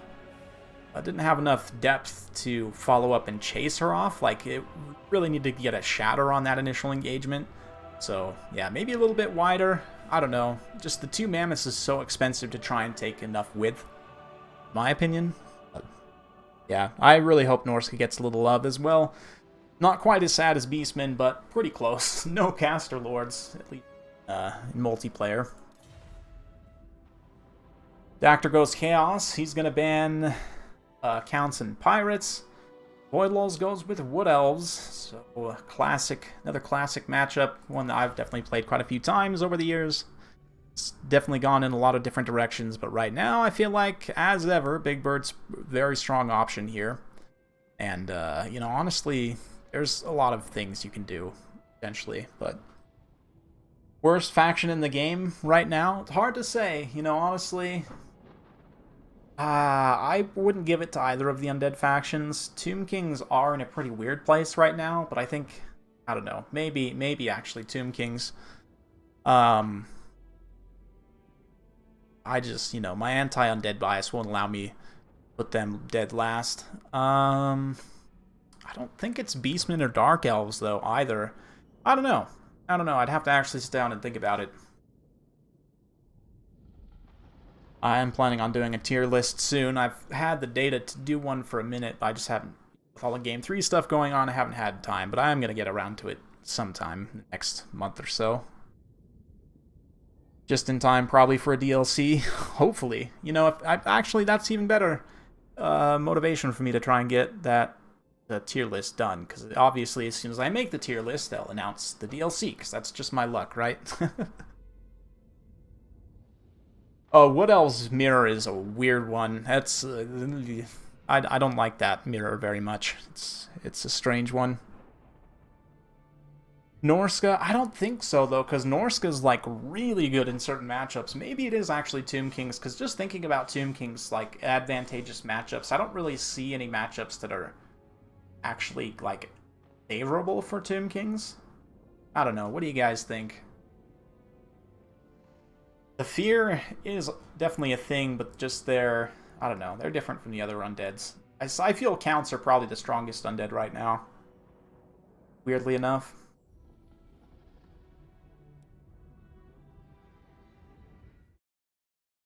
Hard to say, though. You know, my opinion changes all the time, which is why the whole idea of the tier list is silly, but I still do it, because it's fun. Because I enjoy it, and I enjoy some of the hilariously bad takes. Like, honestly, some of the all-time just dumbest takes ever I've had in my comments section have been on my tier list videos, so purely for that reason alone, you know, it's worth doing for me. Yeah, I don't know if there's truly any F-tier factions right now, but I don't know, Ryan rush into a balanced army? Yeah. Can be interesting. A lot of it depends on, like, if somebody goes with a lot of air spam, like at the same time the air spam is counterfired well by like Deepwood Scouts. I don't know. There's just kind of a rock paper scissors mirror, but in a weird and bad way. Sometimes though the Wood Elf like just rushes the other Wood Elf, and that's fun. You see like a big old Stag Knight build or something.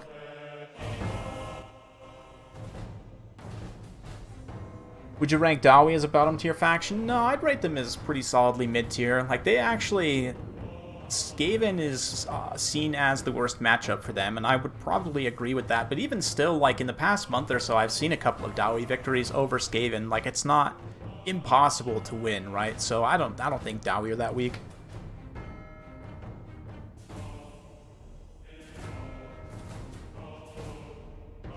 Tomb Kings did have the worst win rate, I think, in overall in the World Championship, but the World Championship is not the best gauge of power, right? Because it's there's even within the World Championship there's a pretty big skill disparity at certain stages of the tournament, and just kind of the nature of certain players. You see certain factions get overrepresented by perhaps newer players. Who are playing up against experienced players who know counters. Tomb Kings is definitely one. Like I've in the past recommended Tomb Kings as a starter faction for people. They're relatively forgiving. You know, there's you can do different things with them. They're relatively flexible, but also like, yeah, you need to know what you're doing to go into a tournament matchup against an experienced player playing as Tomb Kings, and I definitely wouldn't recommend them as a first pick faction in a tournament setting. Like for people who are trying to transition from like learning the game into playing in tournaments, would definitely recommend you pick up like Bretonnia is a pretty strong faction. Like it's hard to go wrong with a double paladin. Greenskins are pretty good right now as well. Empire, like one of those factions is a little bit safer as a first pick. I think Coast did. Yeah, I was just going to say maybe Coast actually had the worst win rate, but that's also due to potentially other reasons. But anyway, let's get to the game here. We've got Chaos versus Wood Elves. Looks like Sisters of Twilight on the Dragon. Interesting choice. We've got a whole bunch of Glade Riders here, so it's an all-cav skirmish build. I don't know about this from Void Lulz. It's not got a lot of meat on them bones. We do have a couple of Chaos spawns here, and Sarthrel as well. Could be potential for some nice final transmutations with all this cav. Plenty of Horse Masters, Horsemen, and Skirmish Elements on this side. Some more Light Cavalry and Skirmish Elements over here. And Sisters of Twilight using the Scatter Shot right now on the Marauder Horsemen. I'm not really sure about that. Maybe just to apply the poison effect, but I would think the anti-large shot's just going to straight up kill models faster.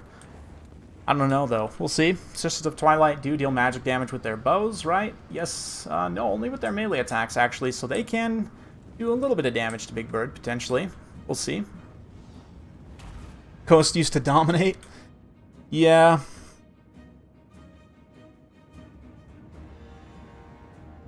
Yeah, I mean, Coast, it's... The reason I think that a lot of people perceive them as weak now is because their playstyle is kind of changed, and you're somewhat restricted to specific builds in multiplayer, which is a little sad, but at least in a competitive setting.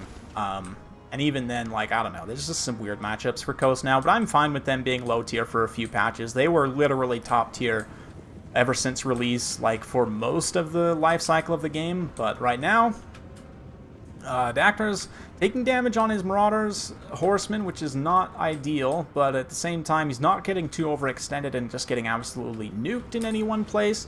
As long as he can just kind of weather the storm here and you know, not completely die. Ammo usage here for a lot of these Wood Elf units, like, they're going to do good DPS, but at the same time, like, at the end of the day, they're not going to do that much DPS, and like a lot of this heavy infantry, for example, like these Chaos Warriors, I mean, other than getting surrounded and circle charged, Lost Sylvan Knights are definitely a danger, so you got to make sure you keep that final transmutation for them. But other than them, like, I mean, there's with this other unit of Great Stag Knights here, I guess there is some armor piercing in that way. The dragon as well, charging in the late game, could be pretty impactful, but we'll see. Right now, it does look like Overcast Final Transmutation just going to be used straight up on the Lost Sylvan Knights, just try and bunker bust them. I'd imagine if the regrowth is on station, we'll see that. Probably just immediately. No, in fact, no regrowth, so the models are being lost here on the Lost Sylvan Knights, which is not ideal. You know, chewing away models does about half their HP and damage. I mean, granted, that's a lot of Winds of Magic to use on a single unit, but obviously probably worthwhile at the end of the day. Keep in mind, Sarthril also does magic damage in melee and has magic resistance, so he can sometimes fight the Sylvan Knights. But yeah, we'll see. Sisters of Twilight right now, still, again, using their ammo on the multi-shot on the Horsemen. I'm not sure about that. It comes with a bonus versus infantry, or maybe just straight-up armor-piercing damage. I forget. I don't know. Maybe he knows something more than me. But just seems like a little bit of an odd choice here. Horsemen just kind of trading back and forth, and like, yeah, doing a bunch of damage to these horsemen is cool, but the Chaos Warriors, and especially the Spawn, are still just standing firm for the time being. Those are units you would hope to be able to skirmish with your missile units. Like the Spawn, you just don't want to fight them in melee as much as you can avoid it because of their ridiculous weapon strength. Hunter of Kronos also has magic damage. Yeah, right. So, exactly. His magic resistance will help a little bit there.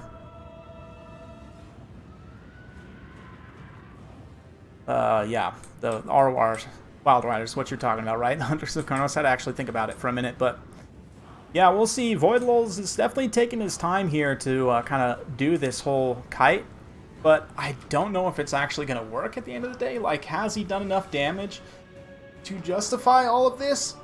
And you can see Dactyr is actually doing some nice skirmishing. They're kind of just shooting each other, wasting ammunition, but that wasting of ammunition does absolutely favor the Warriors of Chaos here. There's no question about that. Yeah, let's see what they can do. Glade Rider's just about out of ammunition here. Glade Rider's just about out of ammunition over here. They've got a few more volleys, but not a lot, to be honest. Ooh, getting a little bit blobbed up here is dangerous. Sisters of Twilight will generate a lot more value shooting into blobs like that, so gotta be careful, but doing a little bit of skirmish on the sisters themselves. You know, you gotta poke back at something, so she doesn't have too... they, I should say, don't have too much armor up on the dragon. So those javelins will do a pretty solid amount of damage, but like here, Dactyr definitely needs to pull the Spawn and not take the damage on them, or exactly try and screen here. We're seeing some breath attacks from the dragon as well. A little bit of damage on the Chaos Warriors, nothing too crazy. The biggest thing is you just stand your ground. Like, you see how Dactyr is, so far he's done a great job of keeping all of his forces together to avoid exactly this happening.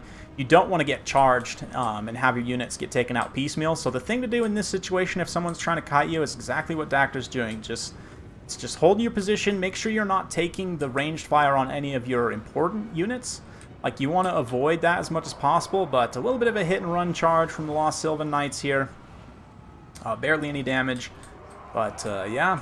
Also, the Glade Riders, these Hagbane tips, out of ammunition, going to start to fight in melee against some of those Marauder Horsemen. Stag Knights moving in as well. Those Chaos Warriors, see, this is what I'm talking about. Once you start to get a little bit separated here, that's when things become very dangerous. Sarthril moving in. If he has another final transmutation, now would be the time. He's got both these Stag Knights in a pocket here, but probably not enough to overcast it. May want to hang on to his Winds of Magic from there, but it looks like something got a hold of those Glade Riders. Must have been those Chaos Warriors and done some pretty good damage. And now the Wood Elves are a little bit at risk of starting to get picked apart here. The remaining Marauder Horsemen, exactly like they're doing, can kind of form a pocket and now try and counter skirmish every time there's a kind of a cycle charge in and out. But yeah, Dactyr doing a good job staying together for the most part. These Hounds do get separated. That's pretty rough.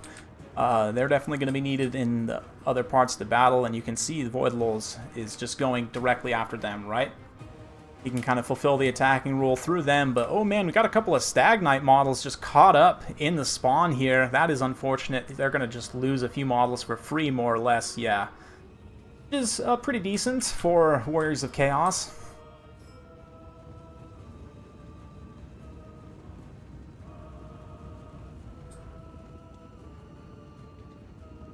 Yeah, Empire is a tricky one to use. I mean, if you're going to be using them in a tournament situation, then you should probably learn what you're doing. But in the right hands, Empire is very strong. They are pretty micro-intensive, though. You gotta kind of know your fundamentals, right? Like positioning and timing buffs and everything. Yeah, Blade Riders out of ammunition there.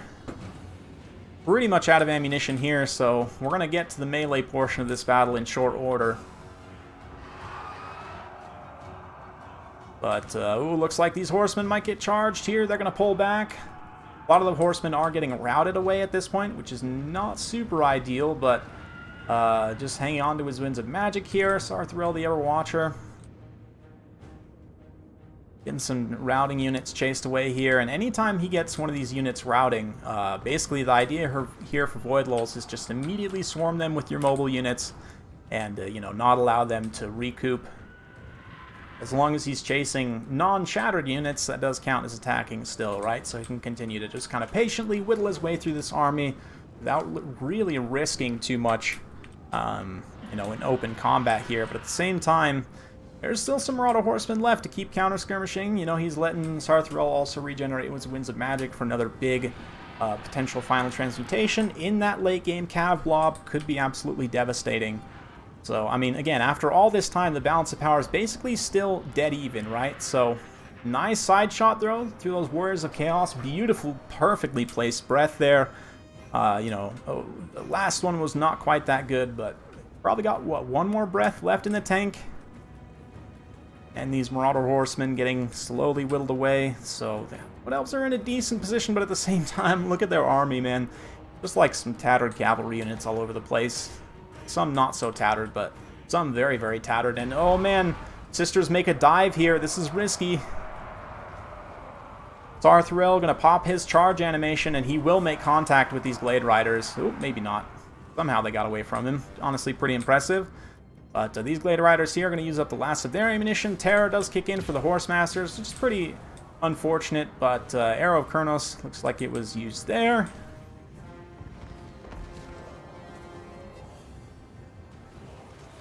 And yeah, at this point, Chaos can just choose to stand and take the remainder of the ammunition, but there is now no more ammunition, so the Wood Elves do need to attack, and they are starting to do so, just immediately rolling up these Horse Masters. Let's see, will it all end up mattering at the end of the day, though, in this blob fight that is inevitable?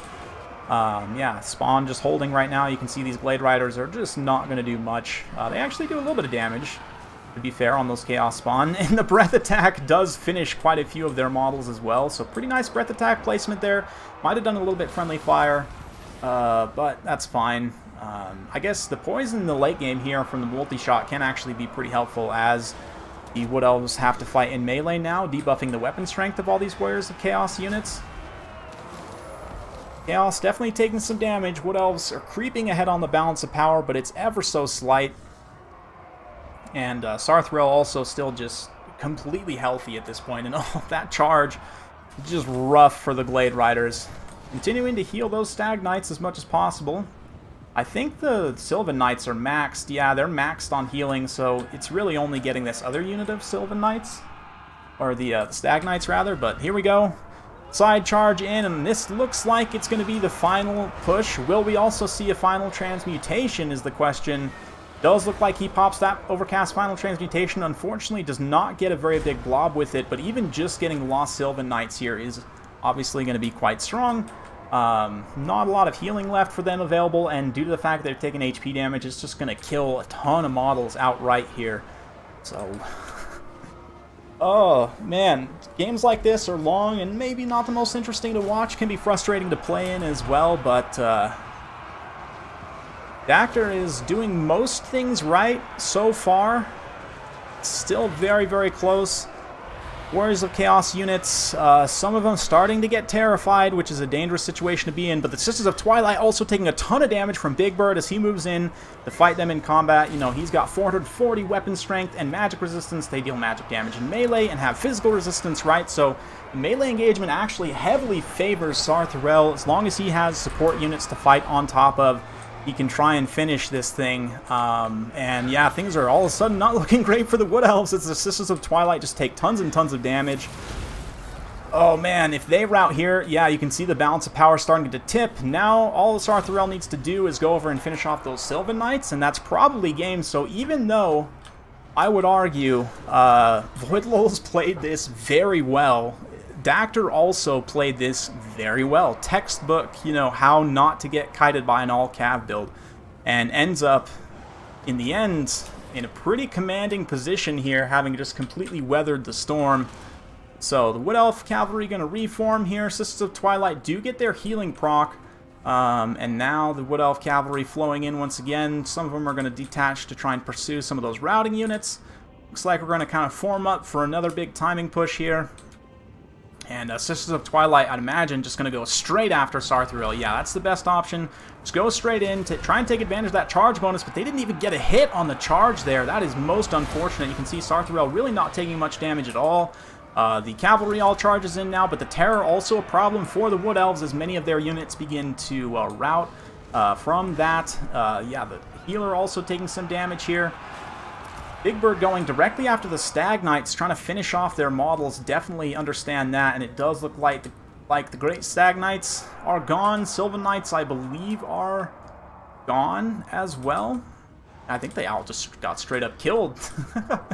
So, unfortunately, I do think this Wood Elf army just not enough meat, right? And I've said that a couple times already this stream. What I mean is just not enough HP overall.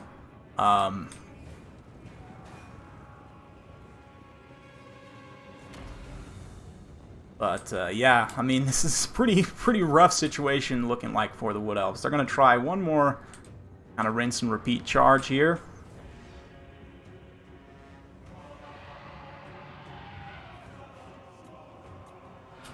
Yeah, anytime now. There it is. So feinting away from Big Bird, turning back around and now trying to catch him in the rear. That's definitely an option. But the spawn, the issue is the spawn just, they block up the dragon's charge. The dragon can't get to Big Bird. A little bit of Searing Doom action to try and finish off these Blade Riders here as they charge in. Yeah, Big Bird goes. Ooh, but a lot of the Chaos Warriors are routed, though. A lot of the Chaos Warriors are routed. It's just Big Bird and the spawn holding out, and this one unit of Chaos Warriors that's probably going to get routed by that charge of the Stag Knights there. It's still very close, honestly, anyone's game, but Big Bird getting a few more key hits on the Sisters here. And the spawn continuing to hold out. A lot of the cavalry for the Wood Elves are shattering at this point. There's just not enough left in the tank. Melee defense buff, standard die been popped on, yeah, on these Chaos Warrior units. And he's going to try and chase off, once again, many of these routing units as possible, but you just got to be careful not to get spread out here. You know, Sarthrel and the spawn is holding.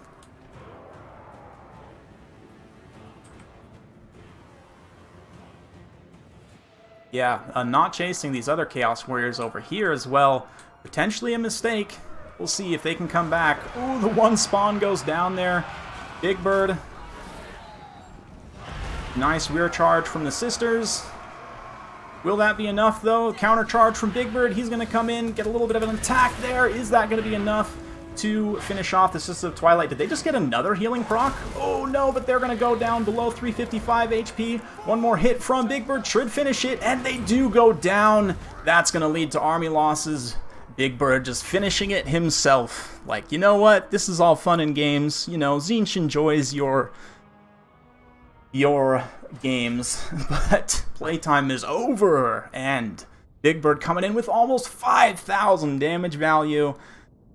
Yeah, wow, just beautiful stuff. The Chaos Warriors holding valiantly until the end as well. Marauder Horsemen taking a lot of the damage, skirmishing back admirably though, and largely paying for themselves. Spawn also do a pretty good job here. On the flip side, largely for the Wood Elves, I mean, the Glade Riders with Spears are probably the biggest letdown, and the Stag Knights also just did not generate the value that they needed to. The Skirmish Cav definitely did, Sisters of Twilight definitely did, but just that late game push, the Stag Knights were not enough against this thick spawn, and, of course, Big Bird. So we've got a series here, folks, 1-1. We'll go ahead and get the scoreboard updated.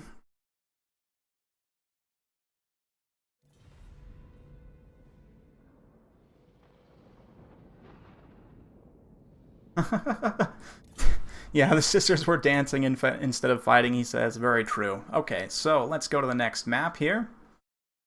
So we'll go for Toothgrass Hill. Next map.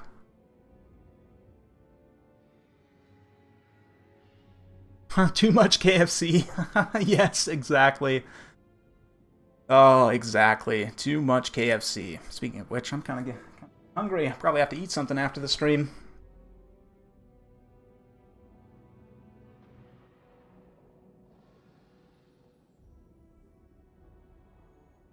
Yes. And I'm actually going to go grab a drink of water real quick, guys. I'll be right back.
Okay, we're back. Looks like Void's going for Coast, potentially. We'll see. See what he says in the chat here. It's got guaranteed at least 2 more games, possibly 3 more games. So strap yourselves in, folks. Grab a little bit of pizza, a little bit of KFC, a little bit of popcorn. Yes, I did. I was supposed to have it out yesterday, but I did not get it done in time, so that will be coming out whenever I get it done. I'm not sure at this point, honestly. But, that's correct, Ollie. Will be coming out soon, and I'm going to cover specific topics. I know some other topics have already been covered in Q&As with other content creators, and I'll sort of go through those again with the answers that I got. Maybe you guys can pick through, notice any differences, but yeah, the main things I want to feature is, like, I asked them about demonic instability, like how that works in relation to crumbling, you know, some of the other kind of design choices for the new battle mechanics, like wounds and like the fire damage. Yeah.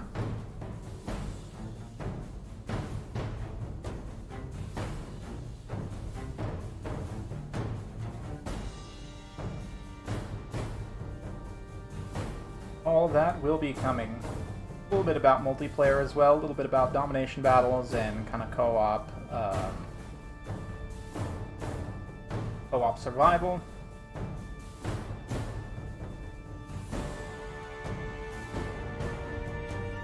Honestly, great stuff. I just need to kind of cut it together, and I need to edit out some like pauses and some different things. There are also a couple questions that got asked multiple times because someone wasn't in there for the first part of it, and so I had to go over things like a second time. But basically what I'm saying is I just need to edit it. I haven't forced myself to do it yet, because editing like voice files, like chopping them up and kind of doing that, is probably my least favorite part of the job overall.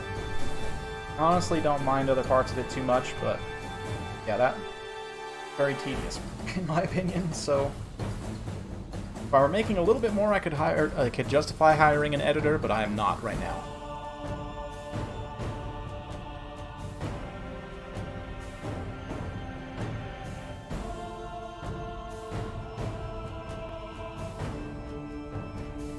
Not exactly neck bet, it is different. And we'll go over that in the video, but the TLDR is, it just does way more damage than crumbling. So, yeah.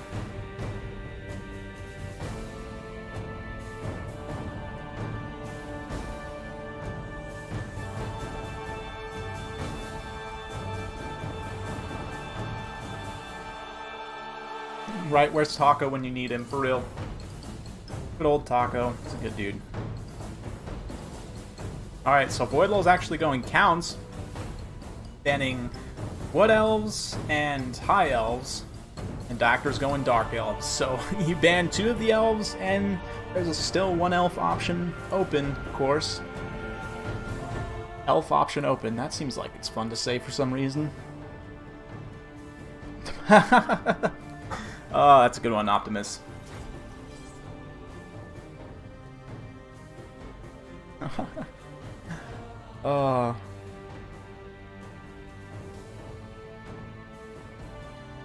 What are good factions for counts? I hate Elves and Lizards. They're pretty good against Empire. Like, from an Empire player's perspective, that's one of the factions that I'm like, that's tricky. It can be tricky. They're good against all the Chaos Rush factions. They're good against Greenskins. They're one of the few factions that's actually, like, legitimately good against Greenskins in many ways. Yeah, basically everything except Elves, like even Vampire Coast and Tomb Kings, they can just outgrind pretty heavily. I know, right? Where's Avalorn when needed? Would have been the perfect time for it, for sure, Killerinu. But I'm expecting a Blackguard box.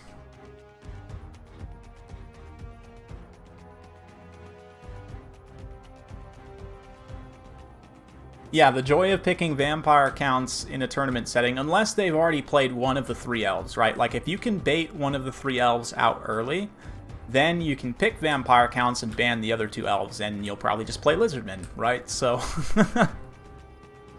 like, yeah, that's the thing about counts, is you end up playing, if you do play them in tournaments, you play, like, the same 4 matchups over and over and over. Honestly, a lot of matchups are like that. Like, there's kind of these times in the game when, you know, it's been that way. Like, Lizardmen versus Greenskins was one for a long time. You don't see that one so much anymore. Now it's Greenskins versus Bretonnia, right? Like, it's a super common Greenskins matchup. So,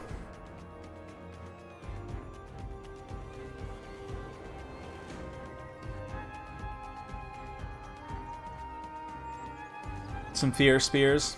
Yeah, a build like that's pretty solid.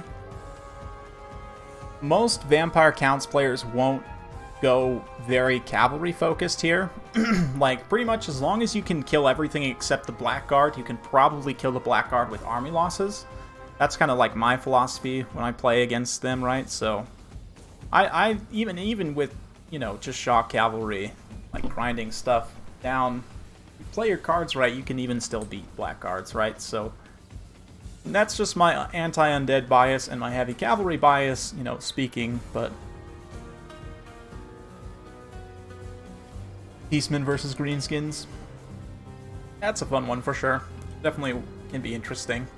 Actually, the Beastmen's, both Beastmen and Greenskins just like destroy each other with spells these days. The Brain Burster and the Beast Burster, both very good against the opposing faction.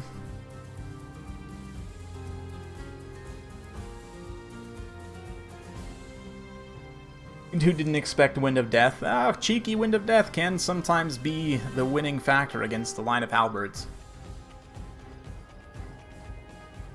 You know what else kills halberds? Krell.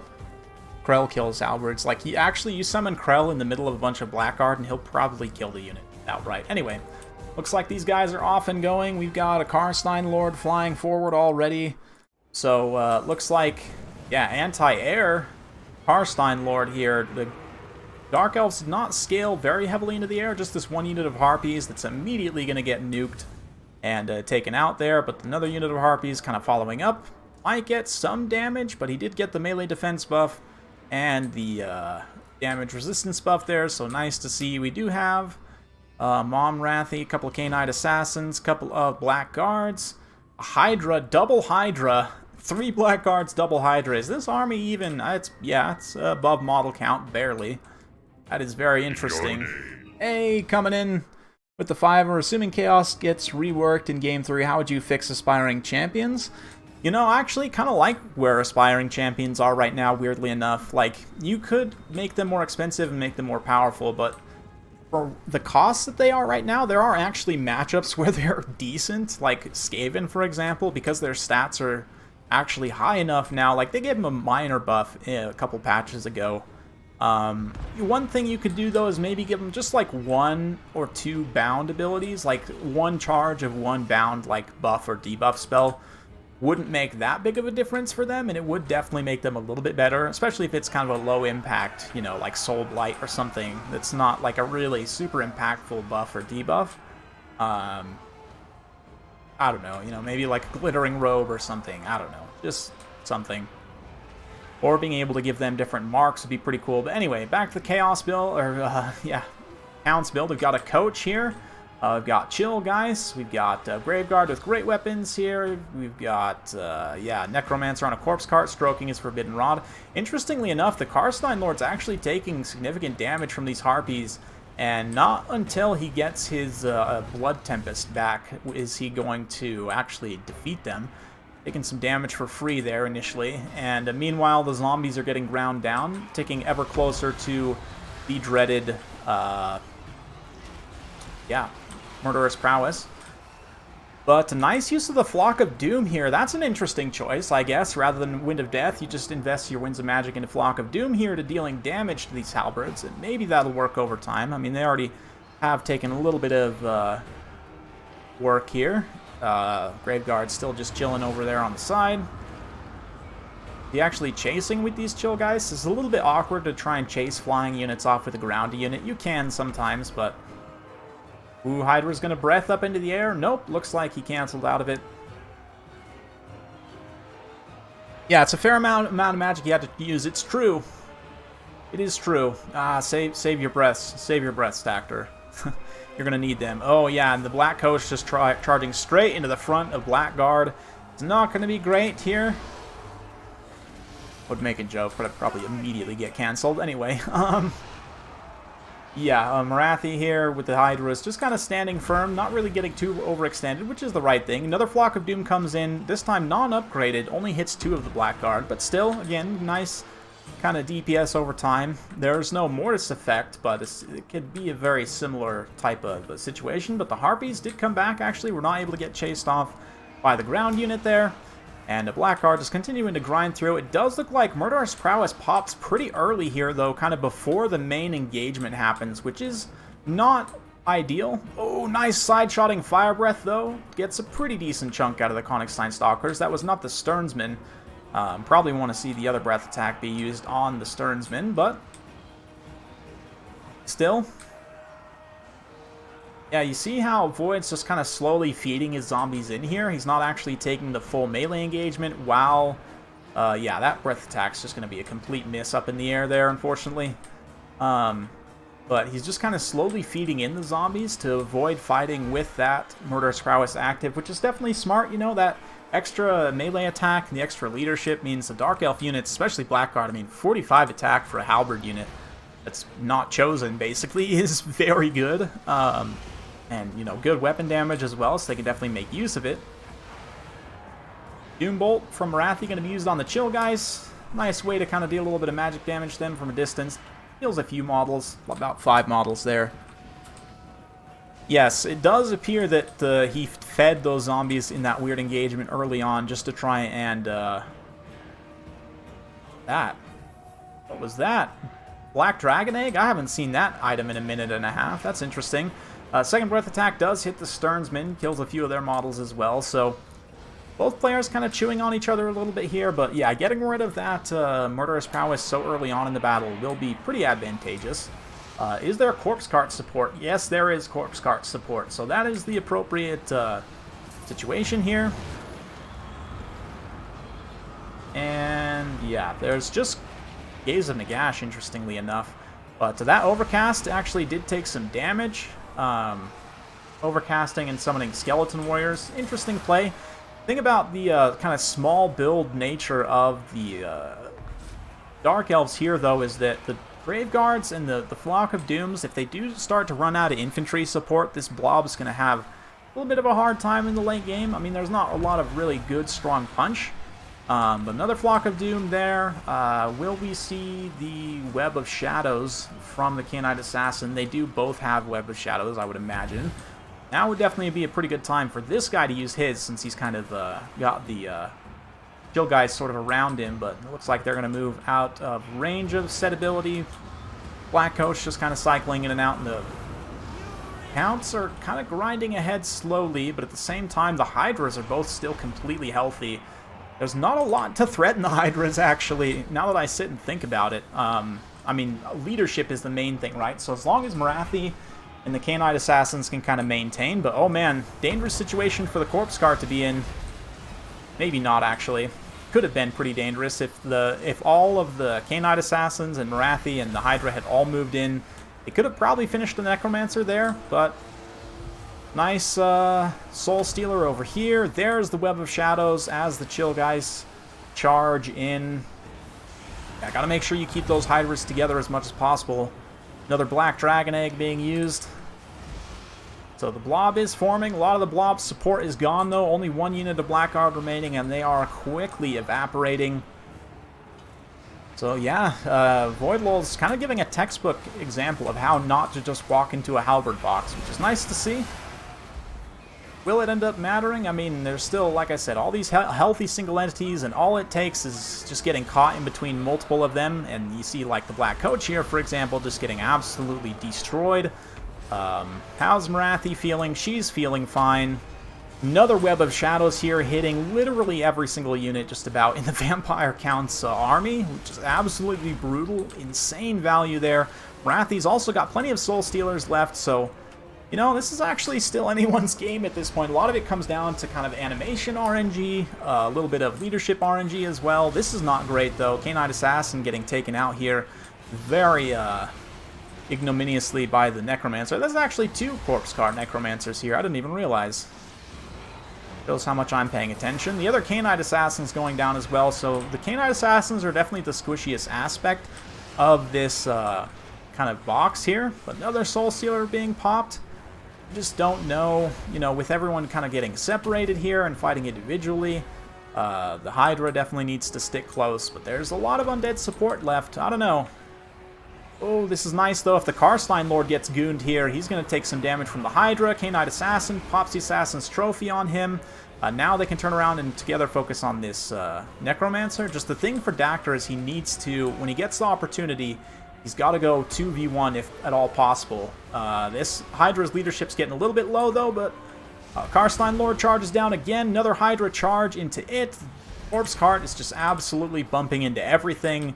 Morathi's starting to take a little bit of damage from the anti-infantry of the Counts here. Not going to have the best trade against, like, the Great Weapons, and the Sternsmen especially will actually be pretty good against Morathi. But yeah, so far, just kind of an awkward, degenerate blob fight. The Blackguard are coming back. Look at this. Few Blackguard rallied here. The other one's going to get cleaned up by the Chill guys there. Chill guys staying away is probably the right idea. Nice breath attack. Ooh, really nice breath attack. Just right into the side of that healthy unit of Graveguard. Will it end up mattering, though? Morathi's slowly getting lower. Another Soul Stealer going to get popped here. Oh no, it didn't actually go off. That's an absolute disaster. As Morathi gets knocked over, she really needs the Soul Stealer to go off right now. They did get rid of one Necromancer, though, and it looks like these Graveguard are just about gone as well, so Morathi and the Hydra Blob potentially going to weather the storm here. Those Chill guys do charge straight in there, and no fear whatsoever, but the Karstein Lord getting blocked from hitting Morathi by the Hydra. Morathi needs to stay just legitimately directly next to that Hydra as much as possible. If she gets surrounded by these Vampire Counts models, I mean, she is not immune to psychology. She could get terrified here, right? So, big danger. I mean, yeah, Chill guys are still in here to cause terror. One Hydra's gone. That's not good at all. Another Black Dragon Egg, though, as both of the Canine Assassins are back in the fight. That is also pretty huge. One more of these Harpies that have been forgotten the entire fight. One last kind of blood... what have I been calling it? Yeah, the thing. You know the thing. Anyway, Assassin's Trophy pop. The Harpies actually charge. If they get us around here, they could get some damage on the Karstein Lord, and it does look like they are actually getting some hits in here. Morathi kind of disengages, but unfortunately the Harpies do very quickly rout, as is somewhat to be expected, but Morathi's going to charge back in. Let's see if the Hydra can get another nice breath attack here. This is so dangerous, though, charging in with Morathi like this, unsupported. She just takes all of the anti-infantry damage from these elite infantry here and just gets straight up killed. And yeah, Dactor's going to withdraw. Oh man, that was kind of the one thing he needed to not do, was try and hold that blob with Morathi. But... oof, Storm of the Night, that's right. I always actually forget what it's just the Blood Tempest. That's what it is, in my mind. Yeah, Voidlulz ends up winning it. Relatively long battle, very patient play. I like that he did just run straight into the Halberd box. And look at these Graveguard with great weapons, man. Just really, really nice value on them. Karstein Lord also gets really good value. Almost gets killed at the end of the day. Dactor had some good opportunities there, just didn't quite get what he needed. Pretty much everything. I mean, Blackguards have a tough time getting, Flock of Doom to death. Both the Hydras did a great job, though. All of his single entities, to be honest, did a great job. I just think, yeah, a little thin up front there, so it's like Voidlul's going to get back in the lead here. We'll switch back over to the bracket momentarily as I update the scoreboard. And there we go. GG, Morathi, no! Right? Oh, man. This has been quite a series, though. Nice back and forth here. So we'll go to the next map. And let's see here. Let's do MP Heorot Ridge. It's time.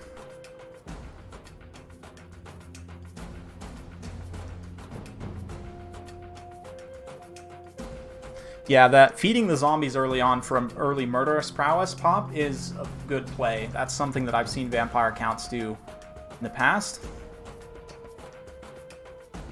Dactor thinking through his picks right now.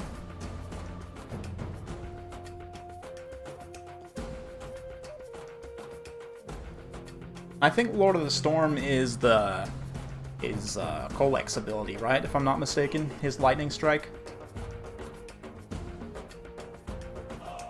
Yeah, Blackguard, that early feeding the zombies and just using the Flock of Dooms to damage the Blackguard actually ended up being worth it. Like, that early initial attrition just meant that the Blackguard could not hold up in that late game fight, right? Like, if you think about that late game fight taking place with the healthy Blackguard and with Murderous Prowess, like, Dark Elves for sure win that, right?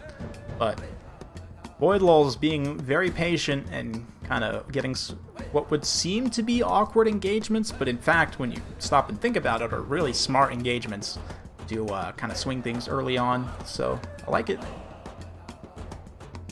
Some actual brain counts play.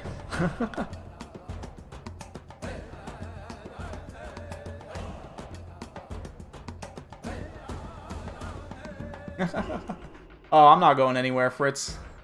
It's interesting, since that day, when I was definitely feeling very down, and I recorded that, and, like, I had a nice chat with Turin, actually got to talk to him in voice chat for a while, and a lot of people reached out to me on Twitter and through YouTube and other places, and since then, like, maybe the YouTube RNG gods also heard me, because my videos have actually been doing much better since that day, and, like, even that video I released on that day that's, like, one of my most viewed videos from the past few months, right? So thank you all so much. I'm not going anywhere.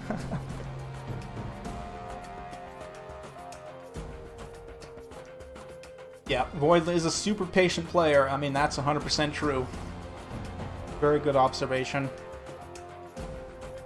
Makes it a lot easier to make mistakes, and he doesn't make a lot of mistakes either, right? Like, that's kind of what we've seen so far from his playstyles. Generally, he doesn't make too many mistakes.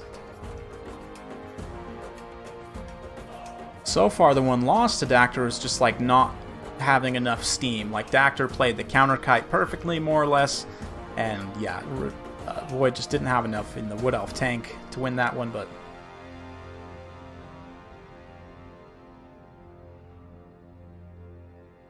Have a Count FFA? I think on the list of things I would rather do than have a Vampire Counts FFA, like all Vampire Counts FFA. That list is quite long. In fact, it's most things that are possible to do in the world. Like, to be honest. Oh, yeah.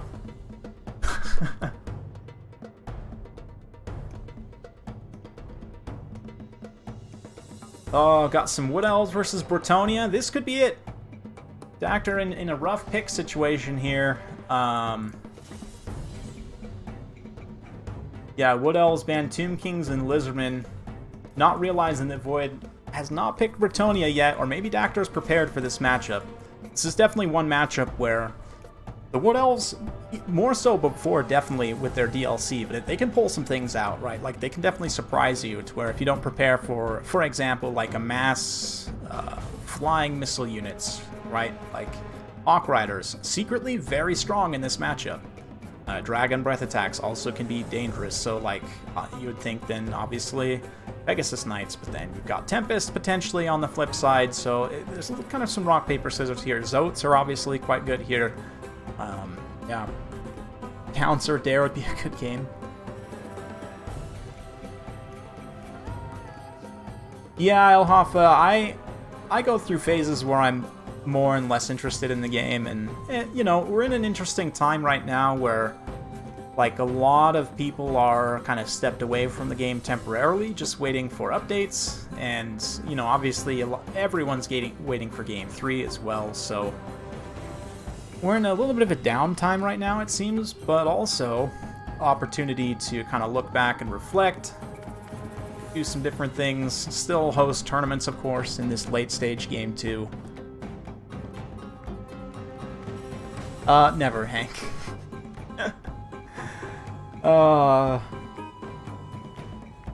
Probably never.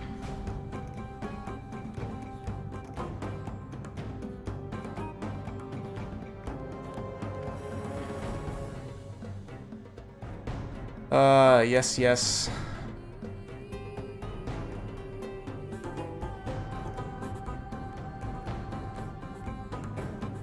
Yes, and they're ready. Looking good. Just about.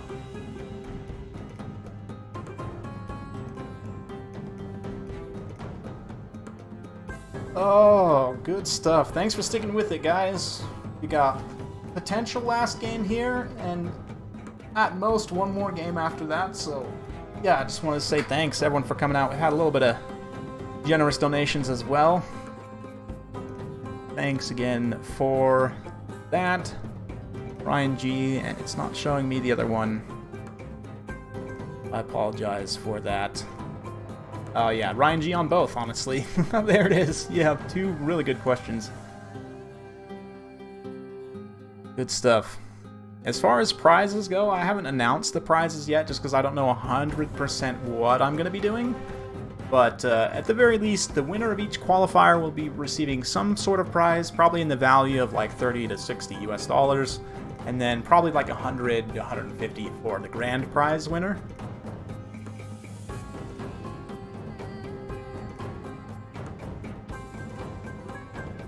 Yes, yes.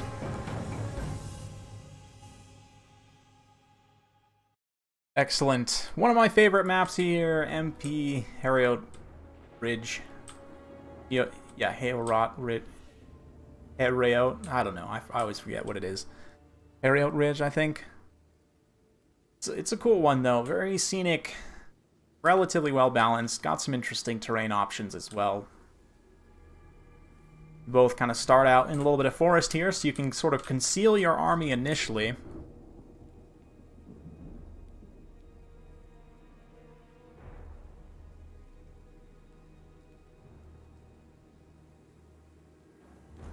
Good stuff.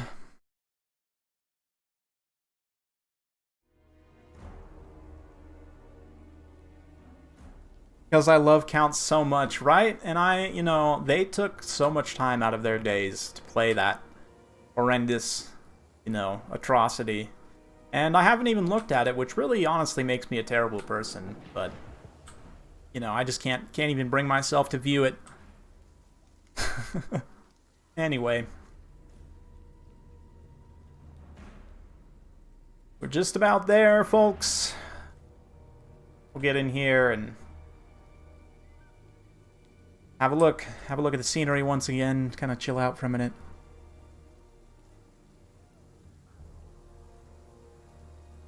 Fun.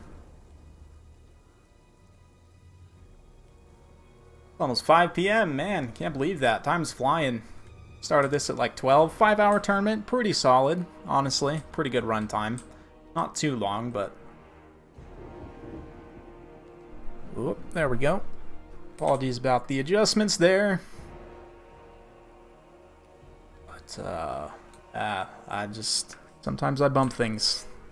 Honestly, I have a new mic set up that I've had it for a few months now. I just need to get it set up and tested and everything. Keep telling myself, like, I'm gonna get like a week ahead on videos, and that'll give me some time to make sure I have everything set up, but it's one of those things, you know. We're getting there, though. Hey, my pleasure, Sand Pirate. My pleasure. Glad to get you through the day. On into your weekend. It should be a great weekend. I got Turin's Faction War tomorrow. Yeah. Probably will be doing a 15k sub special King of the Hill at some point over the weekend, so stay tuned for that. If you're not in my Discord, definitely pop in there, but looks like these guys are getting started, so let's see. We've got a Glade Lord, Brave Anathema, 3 Way Watchers, Sisters of Thorn and Wild Riders with shields, bunch of spears, more Wild Riders with spears. Yes, you know what I mean. Azrai Spears in the back. Interesting choice. Super wide Bretonnian army. We've got Pox Arrows. We've got Knights of the Realm. Rail Knights. Mirror on this flank here. Peasant Mobs. Fey Enchantress. Paladins are flying, which does make sense. You know, try and have some contestation of the air in case of Sisters or Hawk Riders. But Glady gonna have to be a little bit careful not to get just caught out and sniped here by the Paladins. Maybe trying to bait them, potentially. Yep, looks like they are going to take the bait. But, oh man, this is so risky. The Way Watchers do get discovered, but the question is, the Glady, can she even survive this? Like, it's a very bold attempt to try and tank the damage on her, but Brave Anathema does get popped on the one Paladin. He pops his Charmed Shield as well. So, you know, a little bit of missile parry, a little bit of damage resistance. Earthblood being used on both characters there. Arrows of Kurnos does magic damage, not going to do much at all to the Fey Enchantress there, but that Paladin definitely took a beating from those Way Watchers. Initially, I do like this quite a bit. Pretty good stuff. Someone's trying to call me right now. Anyway, Paladin still hanging around. That one beat up Paladin. Yeah, he's playing it risky, living dangerously.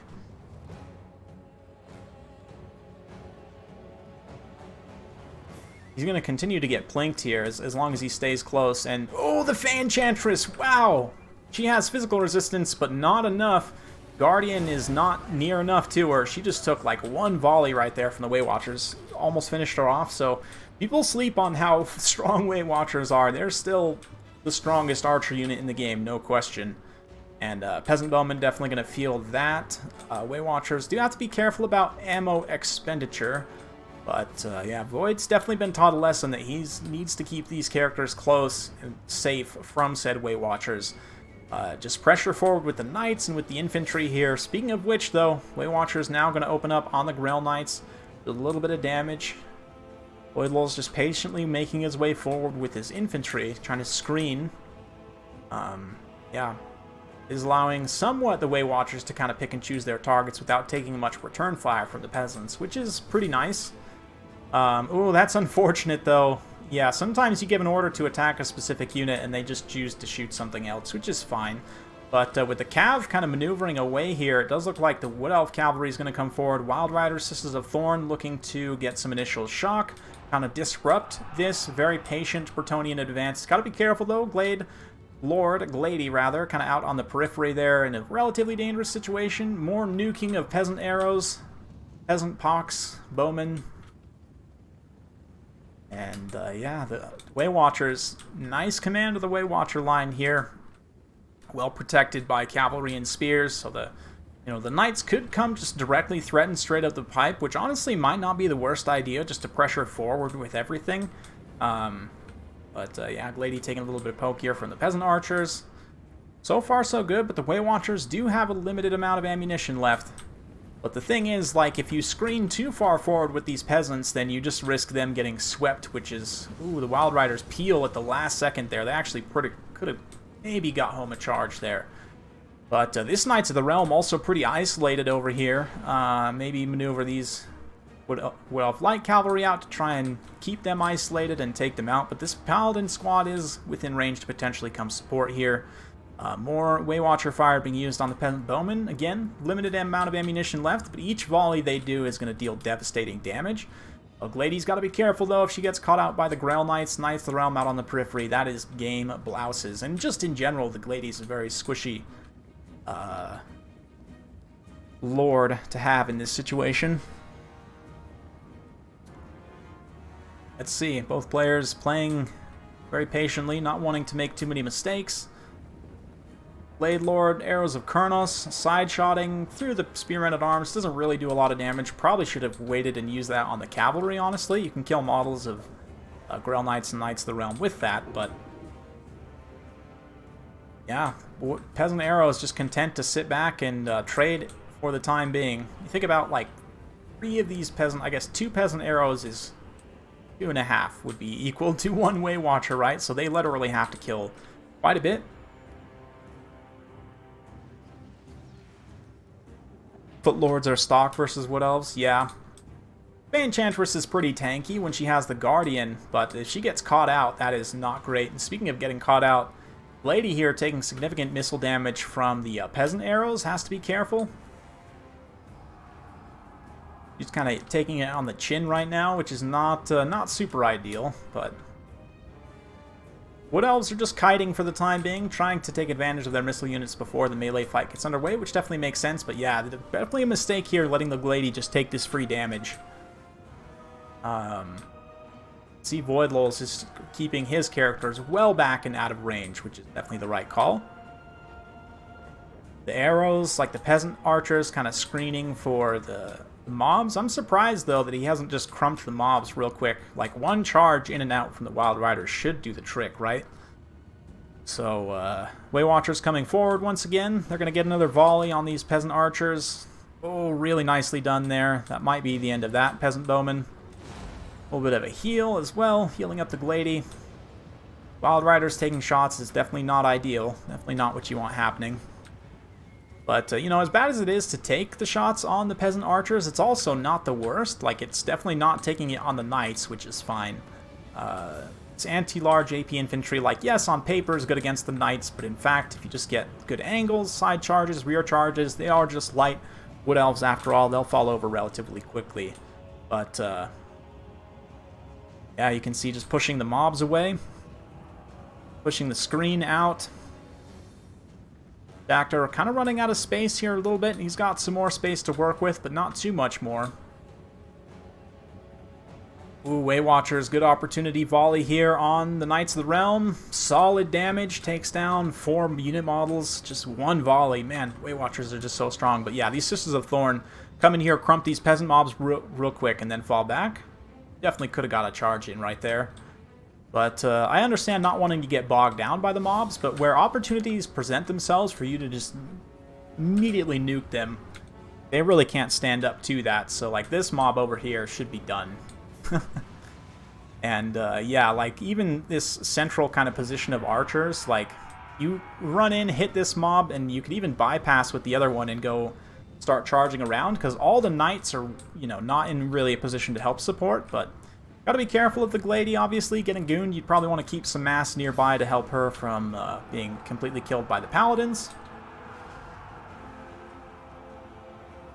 There we go. Wild Riders finally getting a little bit of a hit-and-run charge there, and that's what I'm talking about. Really easy to just get rid of those mobs and kind of, you know, get them in their routing phase. They'll come back probably, but that's fine.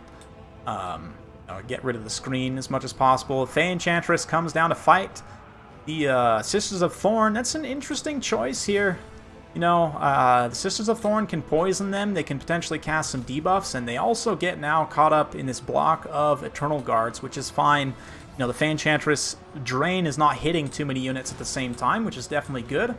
This is going to afford an opportunity. Let's see what the Way Watchers can make of it. Wild Riders pushing back to potentially get in the back line here, but oh man, oh, the Glady potentially getting caught out by Grail Knights here is going to be absolutely devastating. Prey of Anathrema is used, and they're now going to get rear charged by these Wild Riders. A very nice nuke damage there with the Way Watchers and the Wild Rider charge there. Will it end up being enough? It's hard to say. Knights of the Realm do circumnavigate, and this is kind of the thing about Wood Elves is, at the end of the day, it's going to be almost impossible to protect your archers. Like, when it comes down to it. And you can see the Way Watchers do come in and screen a little bit here. The Sisters of Thorn also responding, but one Paladin comes down and going to go after the Glady. They're not focusing. Both Paladins honestly should be on the Glady right now and probably could have taken her out already. But Wild Riders trading pretty well here. These Knights here, these, I can't see what they are. What are they, Grail Knights? Yeah, they're routed, whatever they are. And more Knights being routed here in the center. One unit of Grail Knights still alive. The Paladin comes in. Will the Glady get finished off here? Wild Riders now, again, in a nice rear charge on these Grail Knights. There's also these Azrai Spears fighting. This is a really ideal kind of fight for the Wood Elves to try and take in this late game. Glady's still in significant danger, but as long as these... ooh, this other Cav unit, though, looking to get a charge. Still full health unit of Grail Knights could come in and just sweep this entire backline. Sisters of Thorn taking it directly on the chin there. Those Way Watchers need to start shooting that health unit of Grail Knights. Somehow this Glady's still alive too. I don't know how the Paladins didn't finish her off already. But nice to see, not too much egregious Lord Sniping. You know, just basic Lord Sniping. But Bretonnia is slowly grinding away. Fanchantress Drain now hitting a bunch of units here. All these Spears and Way Watchers just really not good. And Bretonnia just has way more HP on the field in general at this point. So, you know, the Drain plus that equals Bretonnia victory at the end of the day. Prey of Anathrema going to be used, though, on the Fanchantress, and the Glady charges in one final desperate attempt. She does break the Fanchantress, but also gets broken herself, and the Wood Elves just don't have the numbers to try and follow up. A few Wild Riders here come back from route, could potentially come in and try and sweep some of these units in the back line, but like, Eternal Guards here are getting charged. They actually do punch back against those Knights relatively well, but looks like Dactyr is going to concede there. It was a valiant attempt, certainly a rough matchup to be thrown into. And Voidlulz takes the win, so he will qualify for the final one of 4 slots, joining Alric Rahl in the final. Yeah, good stuff. Very patient play from Voidlulz, just slowly making its way forward, distributing the damage from the Way Watchers across his army. Way Watchers all paid for themselves, except for 5 points. Literally 5 points short, guys. Come on. The Wild Riders, though, the cavalry was tough. War Dancers did a really good job.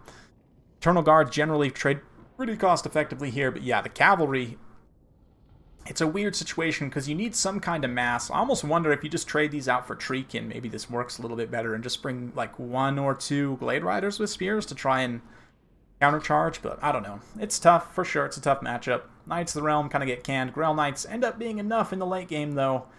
Pox Arrows, of course, getting great value. Fanchantress, Paladins do their thing. So, GG's.